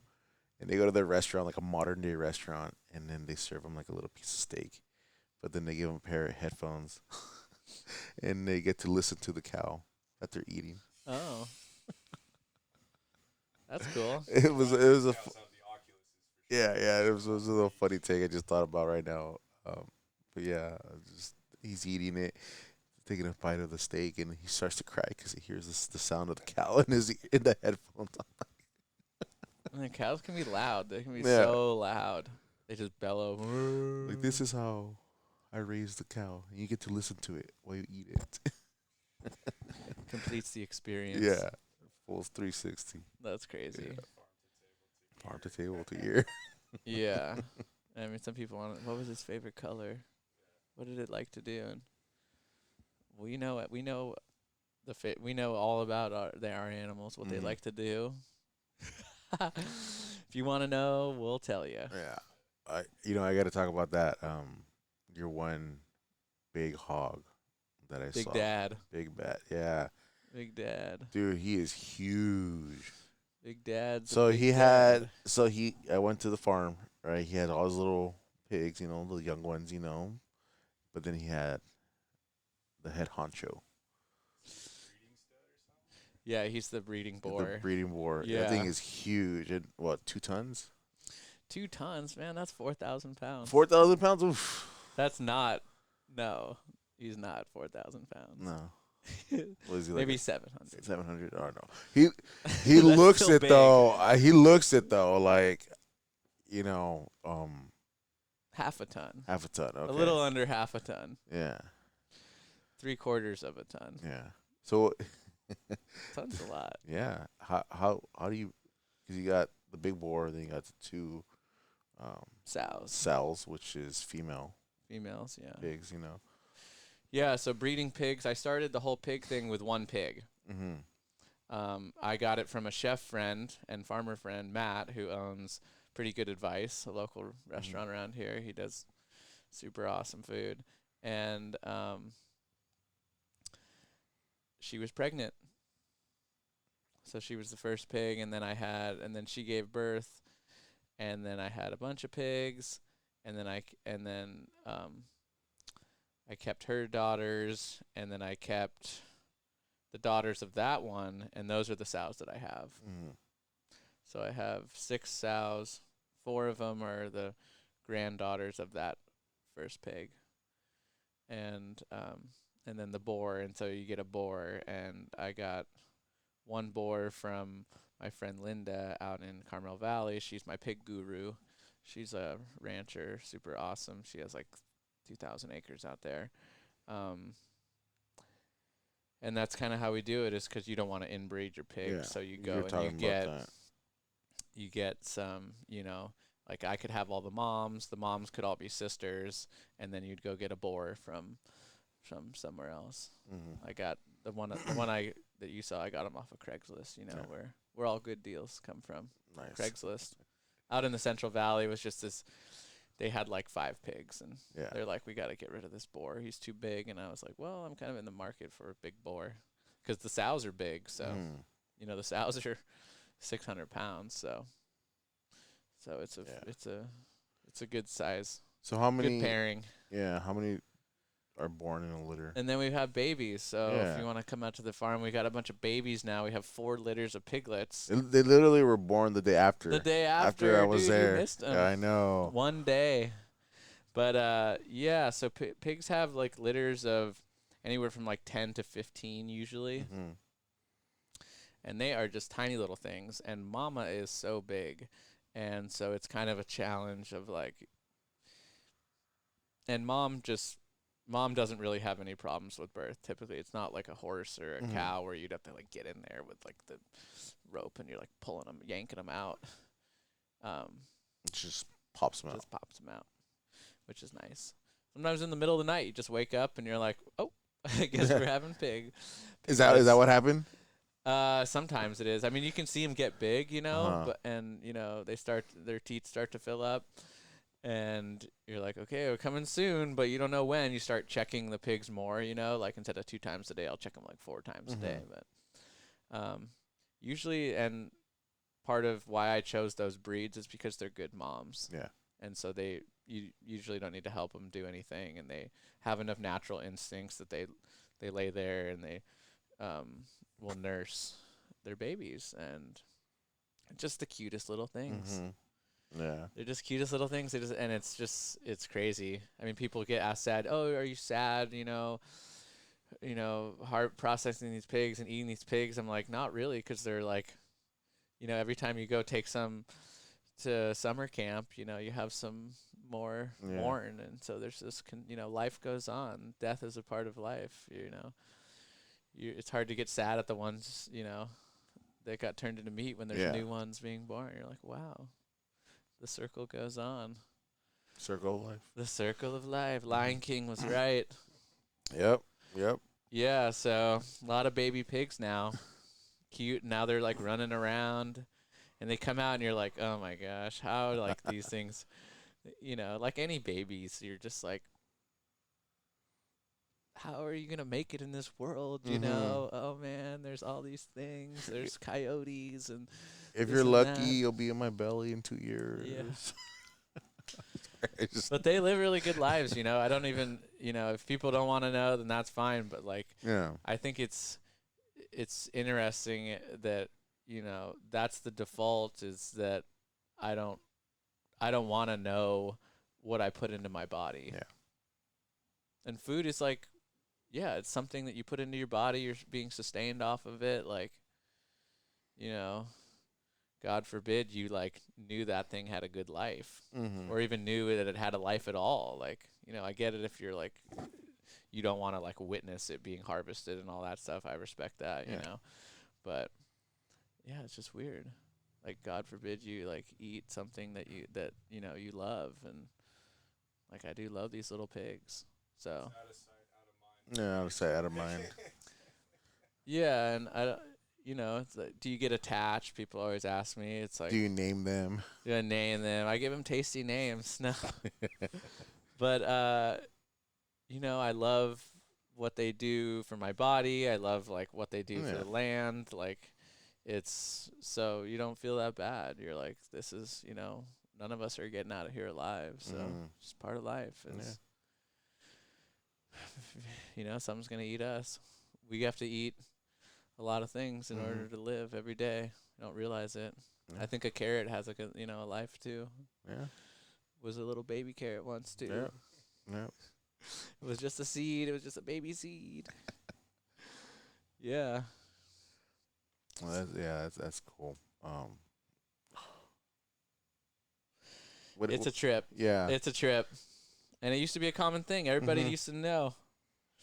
like, oh, I had a pig when I was a kid, and then one day, Wake up and where it's did it like, go? yeah, And like, oh, I remember we had pork that night. What'd you call it? Summer camp, yeah.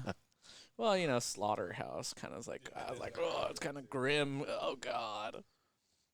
But Camp slaughter. we don't want to eat them alive. I Yeah. tell people, they're like, oh, do you kill them? Like, yeah, it's kind of it's cruel to eat them alive. And I am super grateful that I have my buddies that own the slaughterhouse. It's I can talk to the guy that's doing all the work, and like Mhm. I know that he genuinely cares about the animals, and the rules around the USDA are like super strict about Yeah. like humane treatment of the animals, and even like in kind of conventional slaughterhouses, like they're really serious about like being humane, like all the PETA videos and stuff like that. That's like from some other like world, like because it's not even like a big slaughterhouse. Like they're doing a lot of business. If they get shut down because somebody does something dumb, Yeah. like that like really affects their bottom line. So Yeah. they're like it's super standard protocol to be like super nice to all the animals, and it's Mhm. just better for the people. Like Yeah. low stress, like when I'm loading animals or just around the animals, like I'd treat them how I wanted to be treated, like Mhm. just keep them low stress. And What's the process like? You take them. So you take them over to taking a Petaluma, Petaluma. we get in the I throw some food in the trailer, they hop right in. And how fast do you get the meat as soon as you take them? Pork is pork doesn't you don't really age pork. Mhm. So I'll get it back in like two weeks or so. Bacon takes longer. Bacon has to get cured Yeah. and smoked, and but the pigs are pretty quick. The beef is different. The beef will get harvested and then usually aged for a few Mhm. weeks, which is kind of something unique because most beef, freezer space is at the big processing plants and the big packers. Like they're trying to move stuff as quick as possible. So beef will hang for maybe a few days, sometimes even less. And so things start happening to the animal when it's hung after it's already been processed. It's hung, and the muscles will start to go through this acidification process, and so they'll actually become more tender. Ooh, okay. And so we like to hang our beef for like usually 3 weeks, and so that's a lot of time for the muscles to relax. And there's like some cool like chemical changes that Uh-huh. happen in the meat. But that's often why you have like a steak at a restaurant and you're like, this is kind of like the texture is weird, like you were saying, Yeah. and the flavor like is kind of weird because it was basically hot cut. Oh, So okay. like it was harvested and then it was cut into steaks like within the next day or two. Oh, okay. And and then the aging, like dry aged beef is like kind of making a thing and making a comeback. And so it loses, so the water can kind of leave the muscle and the flavors become like more concentrated and the muscles become more relaxed. And so that's what we do. It's kind of cool. But that takes like a few weeks. So Yeah. I'm out of beef right now, and we're harvesting a beef on Monday, and then I'll see the steaks in like a few more weeks. So Yeah. it's kind of this whole process. Yeah. Lamb is a few days. Chickens are like boom. Yeah, out the in and door. out, yeah. Chickens are great like that. Just Yeah. moving them and grooving them. Yeah. I had chicken last night. I love chicken parmesan. Ooh, yum. Oh And yeah. I see you cook. You cook. Oh lot, yeah. I'm a big cooking influencer. Yeah. When I'm not farm influencing, I'm kitchen influencing. But it's cool. I mean, that's I think a big skill. Like, and just you have more fun with your food if you Mhm. cook it. And I always just like cooking, and something my grandpa was a big chef, and so Matt's a chef himself. He's, see him chef. gonna have to get together and do a little barbecue or something. On the Yeah, ranch. smoking meat. I do a lot of smoking meats with my friends. Zuckerberg might come by. But yeah, cooking's cool. Then it's like a lot of people don't. The subscription is cool because people can just kind of pick exactly what they want. Yeah. It's not like I don't pick for them unless they want me to.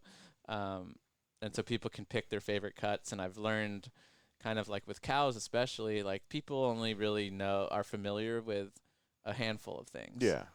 They're like ribeyes, maybe. Strip. That's like a fancy. If you can like cook a ribeye, you're like, what kind of fancy? New York, yeah, and like ground beef, like you can obviously make a bunch of stuff out of ground beef, burgers and stir fries, and but then there's all these other cuts that people are like they don't know about, and so that's kind of what I try to do through the cooking. Is what's your favorite cut of meat? Interesting question. Favorite cut of meat. I mean, there's so many, so much to love. And my buddies are the butchers, and so they like to cut. We like to do a lot of like stuff that's like not super common, like Denver steaks and oyster steaks. It could be oyster steaks. Oyster steak. What is that? Oyster steak, I believe, is like the muscle like right on top of the spine. Like on a chicken, it'd be like the pearl of the chicken. Sometimes people know about that. It's like this little pocket muscle that like doesn't really move at all. And it's super thin and super tender. And it's like you don't see it at the store because it's only like a third of a pound. Yeah. So they're not gonna like have a case full of them. Yeah, yeah. The oyster steak is bomb. A flat iron is really good. That's like a really kind of underrated cut. The hanger steak is really good. That's like part of the diaphragm muscle, like kind of on the inside of the cow. So I've never heard of that. That's the first for me. Cows are giant. Yeah. Cows are giant, and like there's so many muscle groups. They're such beautiful, strong animals. They have just so many little, and a lot of cultures. Each culture has their own name for all these things. So like the Italians have all their own names. So sometimes people know these cuts, but they're like they would have a different name. Skirt steak. Skirt steak is the diaphragm. Yeah, it's crazy. It's just a lot of muscles. I kind of want to. And then the organs and people like that's been a whole cool thing too. I started selling beef liver capsules. I saw that. Yeah. Yeah, so that's cool because a lot of people they want the health benefits from liver. It's super high in iron. It's like the most bioavailable form of iron, which people are really low in iron these days, for whatever reason. And and most people don't want to eat liver for whatever reason because they like grew up eating it and they were like it was gross or like is that why like it's declined? Because I remember same thing like liver and onions. You'd be like forced to eat it. Your parents used to like force you to eat it because they'd like know you like this is gonna help you grow big and strong. Yeah. And then now it's kind of like I've seen a decline. And it's not super common. Like in feedlot animals, like the liver's kind of gross and they get condemned a lot and a lot of it ends up in dog food and stuff. But our livers are really good and clean, so that's been I mean, I do sell a lot of beef liver for people, but some people are like, oh, I'm kind of hesitant, but I want the benefit, so we've got the beef liver caps. Yeah, so. I think I might go back into eating some liver. I did that for a little bit. Did the capsules from the Liver King social media guy. Because liver is king. Liver is king, so as crazy as he is, he's not. But then I researched it, like, sure enough, it's got all the health benefits, that we need, and I hardly see it in stores, But I think I might jump back on it and get some from you. Yeah. So. Yeah, and getting it from grass-fed animals, like the cholesterol profile in it is different. So it's, not as unhealthy as like feedlot liver. But yeah, it's good. I mean, B vitamins are super important for like your energy metabolism. Have a lot of B vitamins. It's got like vitamin A, which is super good for your like nails and your hair and your skin health. And then the heme iron, which is super bioavailable. Most iron supplements have iron oxide or some sort of mineral iron, and that's not as bioavailable as like the iron in the liver. It's kind of interesting. Yeah. And we buy the whole cow, so it's like, you get everything, like a beef fat, spleen, heart. Heart is also really high in iron. I had a Peruvian babysitter growing up, and Mm-hmm. we went to her house once. I think it was her son's like a quinceañera or something. Um, no, not quinceañera. It was like a Catholic confirmation Yeah. party, and she was barbecuing up these kebabs, and I was like, "Those smell bomb." And I was a little kid, and she's like, "Okay, yeah, I have some." And I was like, "What is it?" She's like, "Beef." And I was like, "Really?" And then I ate it, and she's like, "Oh yeah, it's beef heart." And I was like, "That was so good." And still in my mind, like Mm-hmm. it was still so good. It was like tender, um, and just super flavorful. So I need to like recreate. Yeah. I need to get back in that. You know, it's also like too, right? Like, 'cause a lot of people get turned off by it, but it's how you cook it. How you cook it know? and how you prepare it. A lot Yeah. of the organ meats, if you soak them in milk or buttermilk, it pulls out a lot of that like really irony flavor, Mm-hmm. and makes it and it tenderizes it. The lactic acid will Yeah. like tenderize it. So yeah, I mean, I do tell people, 'cause our steaks are grass, fed, so it's, like, wouldn't recommend it cooking it past medium rare, Mm-hmm. or like medium maybe. But most people, like, when you say medium, it actually ends up well done, Yeah. because it just gets tough. It just gets tougher. Grass-fed beef cooks quicker and at a lower temperature. Yeah. And so you kind of have to make cooking beef is sometimes intimidating enough, and then you're like, okay, now there's like extra rules Mm-hmm. about that. And so, yeah, people are like, oh, I cooked a steak and it was really tough. I was like, well, how'd you cook it? They're like, oh, like, well done. I was like, That's why. and and some people just like it like Yeah. that way, and that's totally fine. No shame on you for that.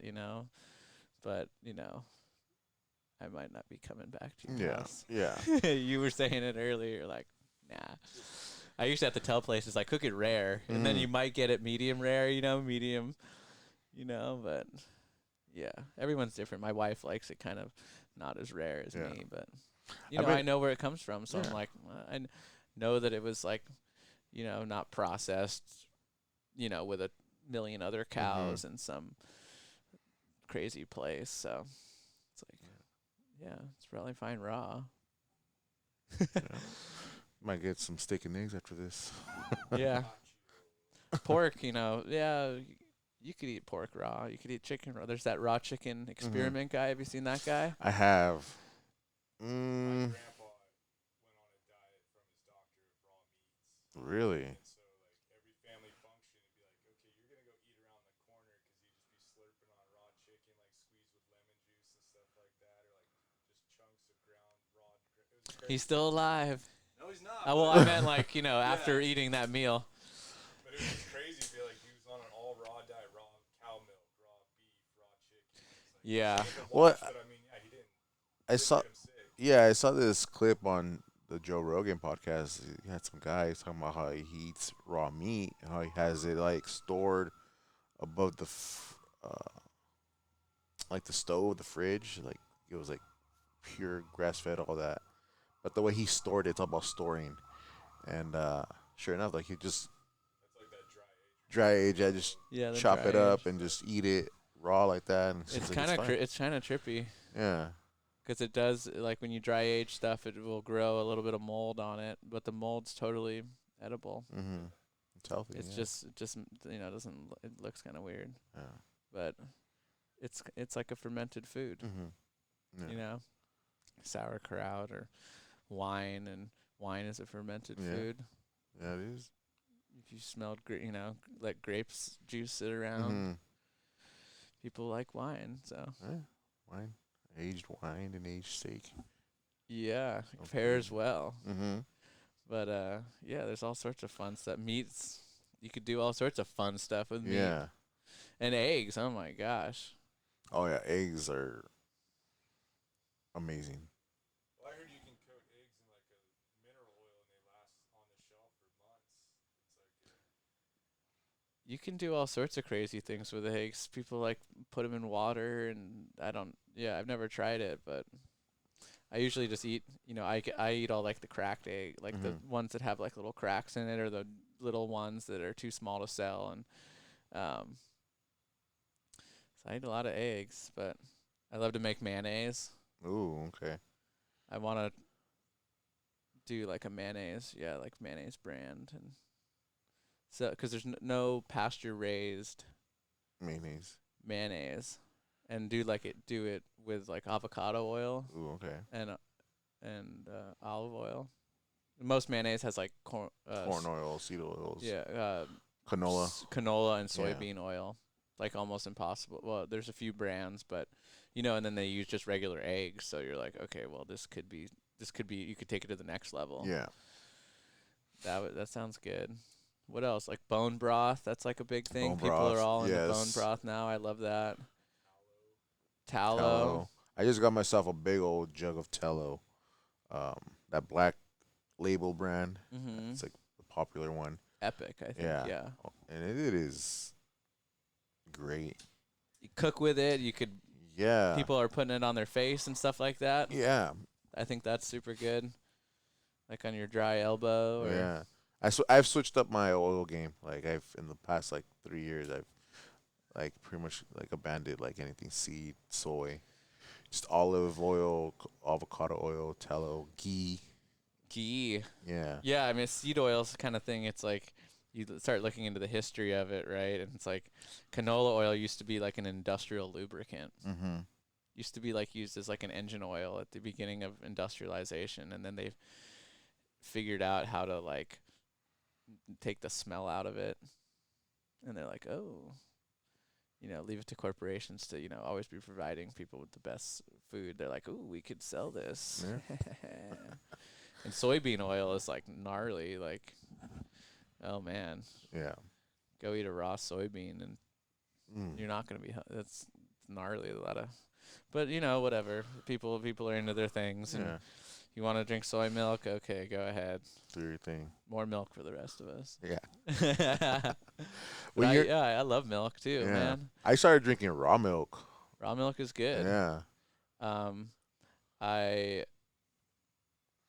was born lactose intolerant, Really? and now I started drinking raw milk at some point, and now I'm like, drink a glass of milk and just like, yeah. Mm-hmm. So Alright. it's interesting, I love going and buying raw milk, and when you first open it, it's got that like layer of like cream on top. That's like so great. Yes. And people are like, "Oh no!" I was like, "No, dude, like this is It's chunky and gross. Yeah. Yeah. But no, it's delicious." And I go get raw milk, and I'm paying a little bit more. Let's be honest, it's a little bit more. Oh yeah.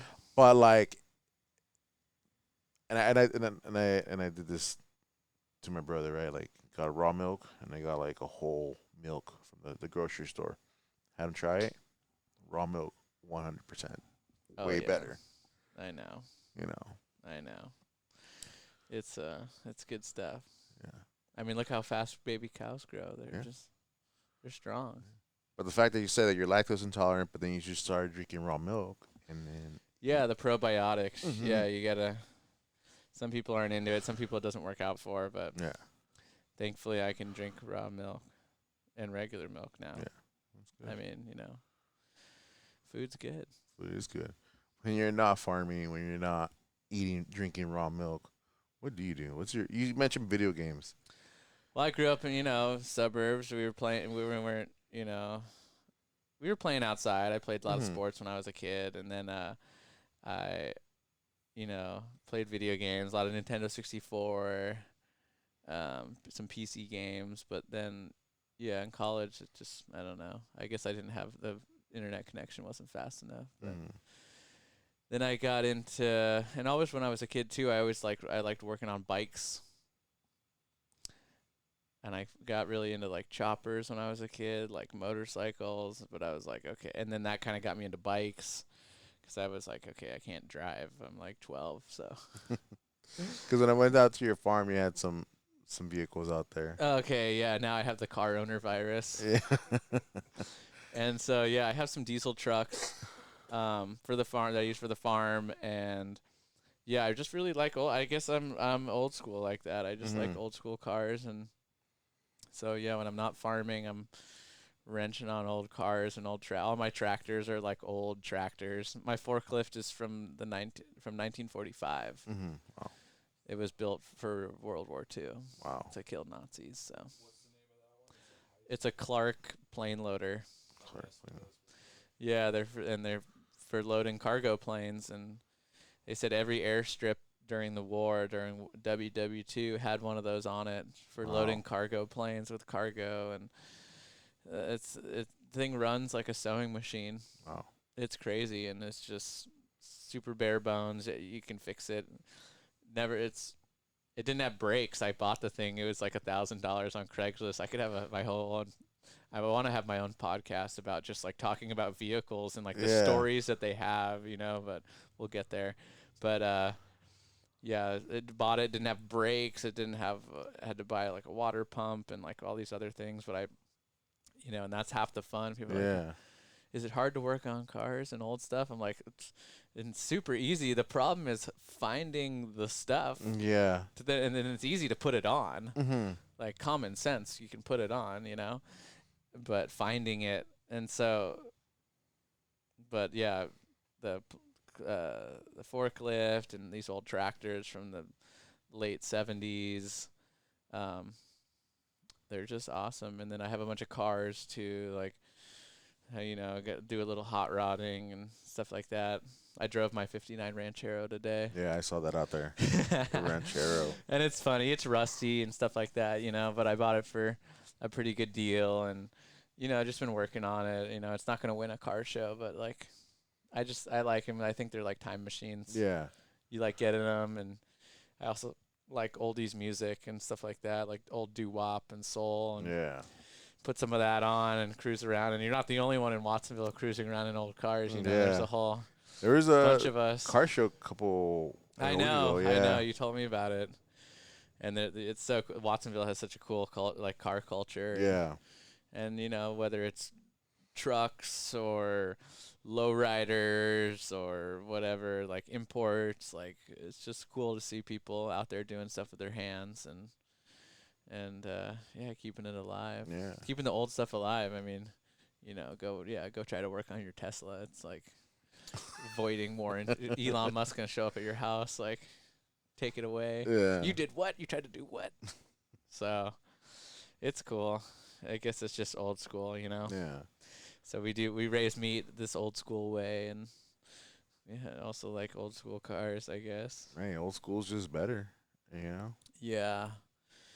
I got the crane truck right now in the driveway. It's like I was doing some crane thing. I have this old crane truck, and it runs on propane, and Wow. there's all sorts of stuff happening. Nice. But hot rodding, yeah, it's kind of and I don't have it's just a hobby. I don't have a bunch of money to spend on it, so you just find ways to make stuff work. Yeah. And, get stuff for free or from the junkyard, and Craigslist. I think that's what's really cool. Like, yeah, I could spend a bunch of money and buy all new stuff or new cool stuff and bolt it on, but it's like whatever. And it's been cool. I bought a car for my dad, a 60s T-Bird. Ooh. And we've been fixing that up together. So, creating all these memories. Yeah. Doing that, and we bought it, and I got it it was a surprise birthday present for him. And we got it to run. It wasn't running really good. The motor was really tired, and so we decided to pull the motor out and get the motor rebuilt. And he lives in LA, and so he comes up and we'll work on the farm and put it together, and it's just cool, I'll be out there Friday night. I'll be out there like wrenching away, grinding. Thankfully, my neighbors are pretty cool about it. They play rock music, and I play music too. So it's like, we don't complain when we're like making a bunch of noise. But yeah, Friday night I'll be out there working. Sometimes with friends on stuff, helping them with their projects. Yeah. They help me with my projects, and and then you have something to show for it. The end of the weekend. Yeah. It's like, I used to go to bars and just, go drink with friends. That was cool too. But, at the end of the weekend, you don't have anything to show for it Yeah, other yeah. than like a headache. So, Drain bank yeah. account. So, stay home and wrench on some old cars, make something cool. And, yeah, I'm working on this one truck to go and like do a bunch of trips with my wife. And so, Mhm. a lot of them I use on the farm to Yeah. tow the livestock trailer, and the crane is super handy on the farm. And half the time I'm fixing the tractor, doing mods on the tractor to make the Mhm. tractor better. So, it's a pretty handy skill. I don't know how much money I've saved in like fixing my own stuff, Yeah. but if you think about it, mechanics are $180 an hour. You're getting Yeah. stuff fixed, and where's the joy in that? Right. So I saved the money, and now I can spend it on raw milk. But that's part of the fun. Yeah. Yeah, I don't know. What am I working on this weekend? I don't know. So you do a lot of gaming. I do some gaming. Some gaming. I grew up with Nintendo 2, Game Boy, N64. I think to me it's like the N64 is like the best console of all time. I agree. It was way ahead of its time, and my favorite game growing up on that was Pokemon Stadium. It's a good game, and you Yeah. could like move the card around. It Mhm. was like So that was great. I'm I'm a PlayStation guy. I'm not so much into PC. But with yeah. all the time, like don't have no time. So like I bought a brand new PS5 like last year in like the fall, and I played it during Christmas break. But I haven't really played it since. It's just been so busy. But I love going out to like comic book stores, like those stores that have like video games in it. There's like a bar in San Jose I like to go to here and there, not to drink, but just to play the video games. You know. Oh, I love like arcades, like the coin arcades back in the day. Oof. I can find me one. If I find one, like I'll go check it out. How often do you go to the boardwalk? Not that often, cause like it's just the travel over there. I know. And especially right now during summer, like it's packed. So, but yeah. One of my buddies from childhood just came up the other day, and we would, we like grew up together, and he's like, "Let's go to the boardwalk," and I was like, "All right, man." It's like, if you live here, you like never go to the Yeah, boardwalk. that- You that's like avoid the boardwalk. We went to boardwalk, and we were like, okay, and we like played a bunch of video games at the arcade. Played Mario Kart, Yeah. Bowser's Castle, Mm-hmm. and then we did some other, skee ball. That's not really a video game, but what was the other one?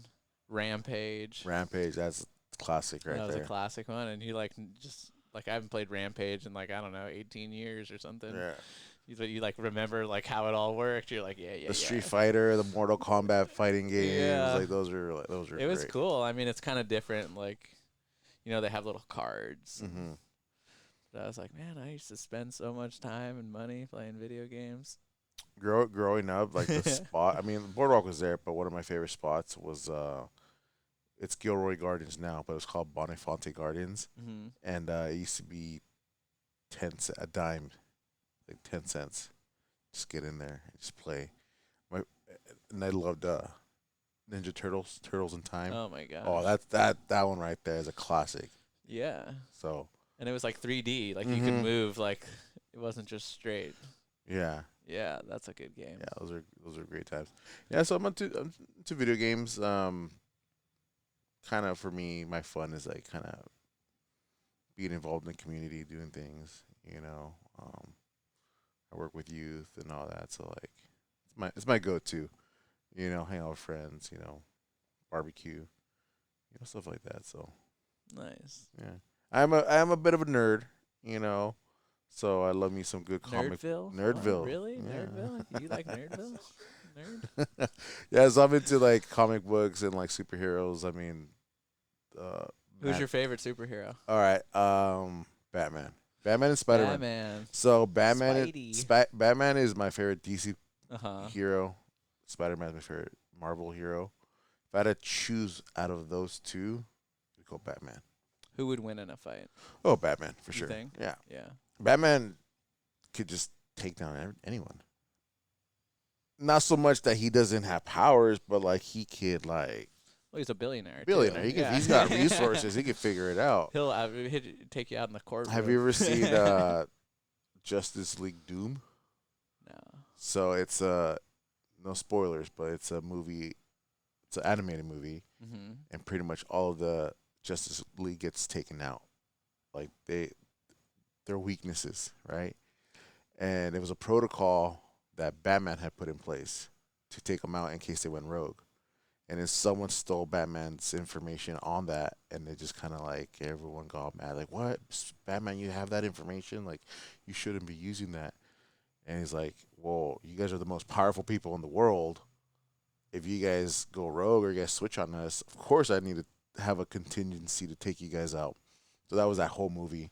It was really cool. Wow, So like, yeah, interesting. check it out, Wow. Doom. Yeah, it's Justice Double League. agent. Yeah. Yeah. And then Superman comes up like, you know what? I trust you. Like, if I ever go bad or go rogue, like, I'm glad. And he, gave him the kryptonite and all that. No. So yeah, Not Clark Kent. yeah. So yeah, no. Batman is my guy. Who's your So- favorite Batman? Ooh. And why is it Adam West?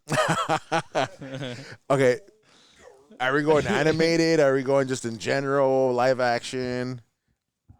Like old school. Old school. I mean, it's got to be the animated series. What's his name? Oh, what's the animated actor that just passed away a couple years ago? The OG Batman the Animated Series. Mark Hamill was the Joker, Mm-hmm. and Kevin Conroy. Yeah, that voice. I mean, growing up, coming home from school, Saturday morning cartoons. That was it. All right. So my ringtone is actually the animated series ringtone. Huh? Peter Weller. What was another one? Oh yeah, voice act. But Kevin Conroy is like the OG. Like he's the one.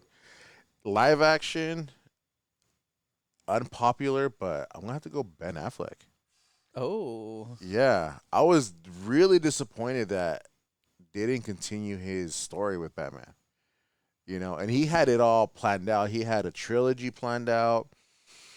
He was writing and directing it, Oh. and in the studio for some reason just said no. And he's like, "All right," So like they gave it to the other guy who did the recent one, the Batman with Twilight guy, whatever his name is.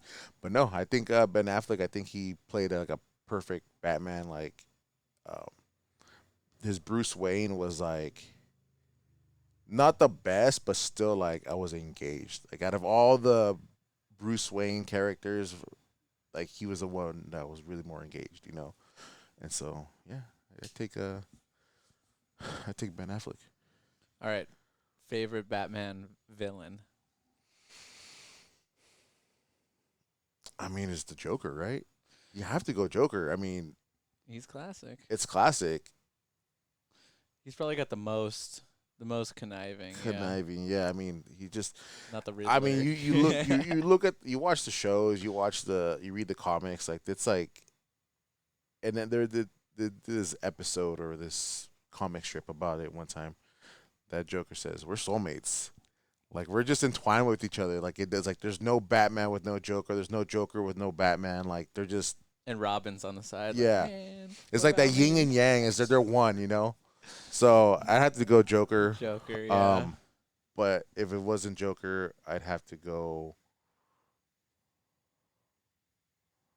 No, you Joker, Can't, yeah, okay. you can't go. I would say Two-Face for myself because there's also that dynamic of his internal struggle and shit like that. Because he's also like, I mean, with the Harvey Dent and like they portrayed in the movie, Yeah. it's like he always has that like good and evil battling. It's like he's his own Joker and Batman at the same time. Yeah. Yeah. Whatever side he feeds the most continues. Dr. Jekyll, Mr. Hyde. Yeah. What about you? Who's your favorite superhero?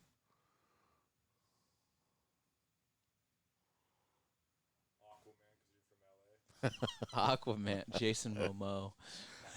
No. My favorite superhero. I don't know. Maybe just OG Superman. OG Superman I don't know. with the trunks. Or what was, I don't know. See, maybe I have like a top three. Top three. You know, favorites are rough. Okay, top three. For some reason, I liked the Green Lantern. Don't Okay. know why, but I had like the graphic novel when I was a kid, and I just Mhm. loved the artwork in it. I like that. Was cool. Underrated. He's definitely underrated. I don't even really remember what he does. And then there was Flash. I guess these are all Marvel? No, DC. DC. Okay, Yeah. sorry. I'm so sorry. I'm done. Cut it. He's out. You're out. yeah. Yeah, hit the button. Cut the mic. Superheroes. I'm sure I'm gonna like go home and be like, oh, no. I mean, are Ninja Turtles superheroes? That counts. Ninja Turtles were Yeah. rad. Trying to think, like, Looked like a giant turtle in a trench coat. Yeah. You still going to LaGuardia? oh my gosh. Yeah, I don't know. Something like that. Yeah. 'Cause it doesn't have to be- Silver Surfer, is So- that one? That's yeah. The Silver Surfer. Yeah, he's a Marvel. Yeah. That was a. Like, And it doesn't have to be like a DC or Marvel one. I mean, there's like Going to like the Watchmen comics. yeah, Watchmen are good. I don't know. Mm, Jack's one of my favorites. Spawn. Spawn. Spawn. Yes. Talk about like backstory, Right. demons. Mm-hmm. He was John Leguizamo. made the deal with the devil. Mm-hmm. And that animated series, have you ever seen the animated series on No. HBO? Mm-mm. Oh my gosh. It's like hand drawn Oh, is it? in the like anime style. Uh-huh. And it's all drawn on like cellulose. So Okay. it, like everything is just dark. Like it just like Mm. it like looks like it has like a filter over it. On Yeah. HBO, the Spawn thing. Oh, I'll add it to my list. The Spawn I know thing. they're trying to. Yeah, I know there's talks about recreating. It was dark. Yeah, It's as dark as really any of that stuff probably gets. which is McFarlane. Yeah, Seth Seth MacFarlane. MacFarlane. Yeah. Yeah, he directed the whole thing, and Mm-hmm. I guess maybe he wrote the book, but Yeah. sorry, I 'Cause don't he was- know he- my Spawn stuff. He was thinking about rebooting it and then Jamie Foxx playing the character.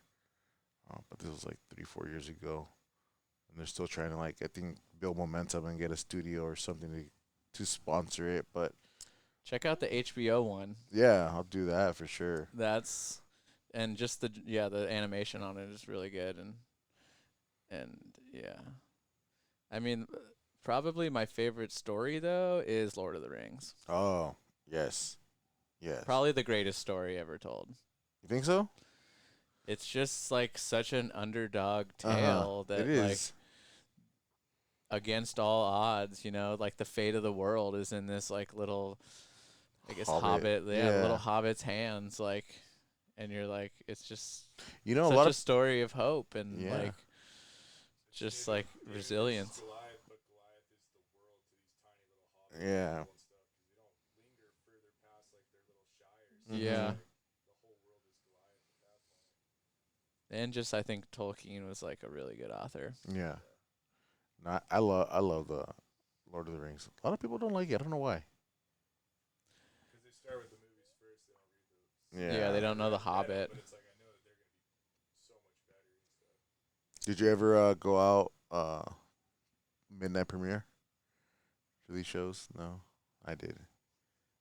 I remember. I'd be sleeping. I'm a farmer. Yeah, I used to go out to these premieres. The Lord of the Rings was one of them. The Two Towers, I remember. Oh my god. Yeah. Minas Tirith. That was cool. The video game was good. Oh yes. There was like an animated one in like it was The Hobbit. It was like animated. I remember watching that a lot when I was a kid. Mhm. And that was cool, you know, hand drawn animation. Do they still do that? Hand drawn animation stuff? Now it's like you could probably just write a script into Yeah. Maybe. AI land and it like kills it. Right? Yeah, AI is just taking over everything. I saw this video one time. Oh, was it like a person they were talking? It's like this is a you like they're talking. It's like they're talking. It's like yeah, just FYI, this is all AI. AI. I'm not a real person. I'm like, dude, that is scary. No. It's scary.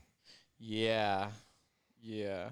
So We're real. We're here. We Yeah. promise that we're real. yeah, Matt, we don't Real. know. Matt might be a bot, but because you don't see him.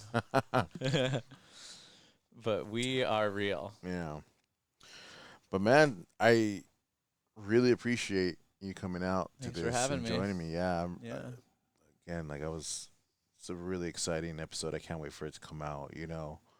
Um, and so if you guys ever get a chance, order some of his meats. You ever get hungry? If you get hungry, I mean, you gotta eat, right? We all gotta eat. We got you. So, pajaropastures.com. Check it out. Check out the store. Sign up for the subscription. I'm gonna do that this coming week. Payday is coming up, and then on Instagram it's what Pajaro Pastures. Yep. You All can watch together. me be all goofy on there. Yeah. I'll be serious half the time. And then we do a bunch of farm events. Okay. We're gonna do a cheeseburger in paradise, a memoriam tribute to Jimmy Buffett, Mm. because we're still grieving. Yeah. We're still grieving. We haven't properly grieved It was the unexpected. loss. You know. It was, and he's such a great songwriter and cultural icon. And he did so much for cheeseburgers and Mhm. margaritas that we have to, pay homage You have to to. that. You So have we'll to. do like a cheeseburger bar out at the farm. Yeah. We'll have a farm tour. There'll be baby pigs. I got to get on the announcement. I Yeah. guess I should announce it before this comes out. I mean, yeah. If Maybe not, this is the announcement. maybe this is the announcement. I you know, I heard gotta it pick a first. date. I gotta pick a You date. heard it first here at Local. You heard it here Cheeseburgers and first. margaritas. Yeah, and we do some other stuff at the farm, some other fancy dinners and stuff. We'll have open farm tours in October 13th. That's Indigenous Peoples Weekend. Nice. So if you come out to the farm, do a farm tour, check it out, listen to me babble some more. We'll probably be there. So, I'll be talking. well, yeah, Ryan, appreciate it. Yeah, thank you, man. Yeah, if you guys give him a follow, give him a check out his profile, check it out, and appreciate it, man. Thank you. Appreciate it. All right, guys. Well, this is El Local. I'll see you guys later. God bless.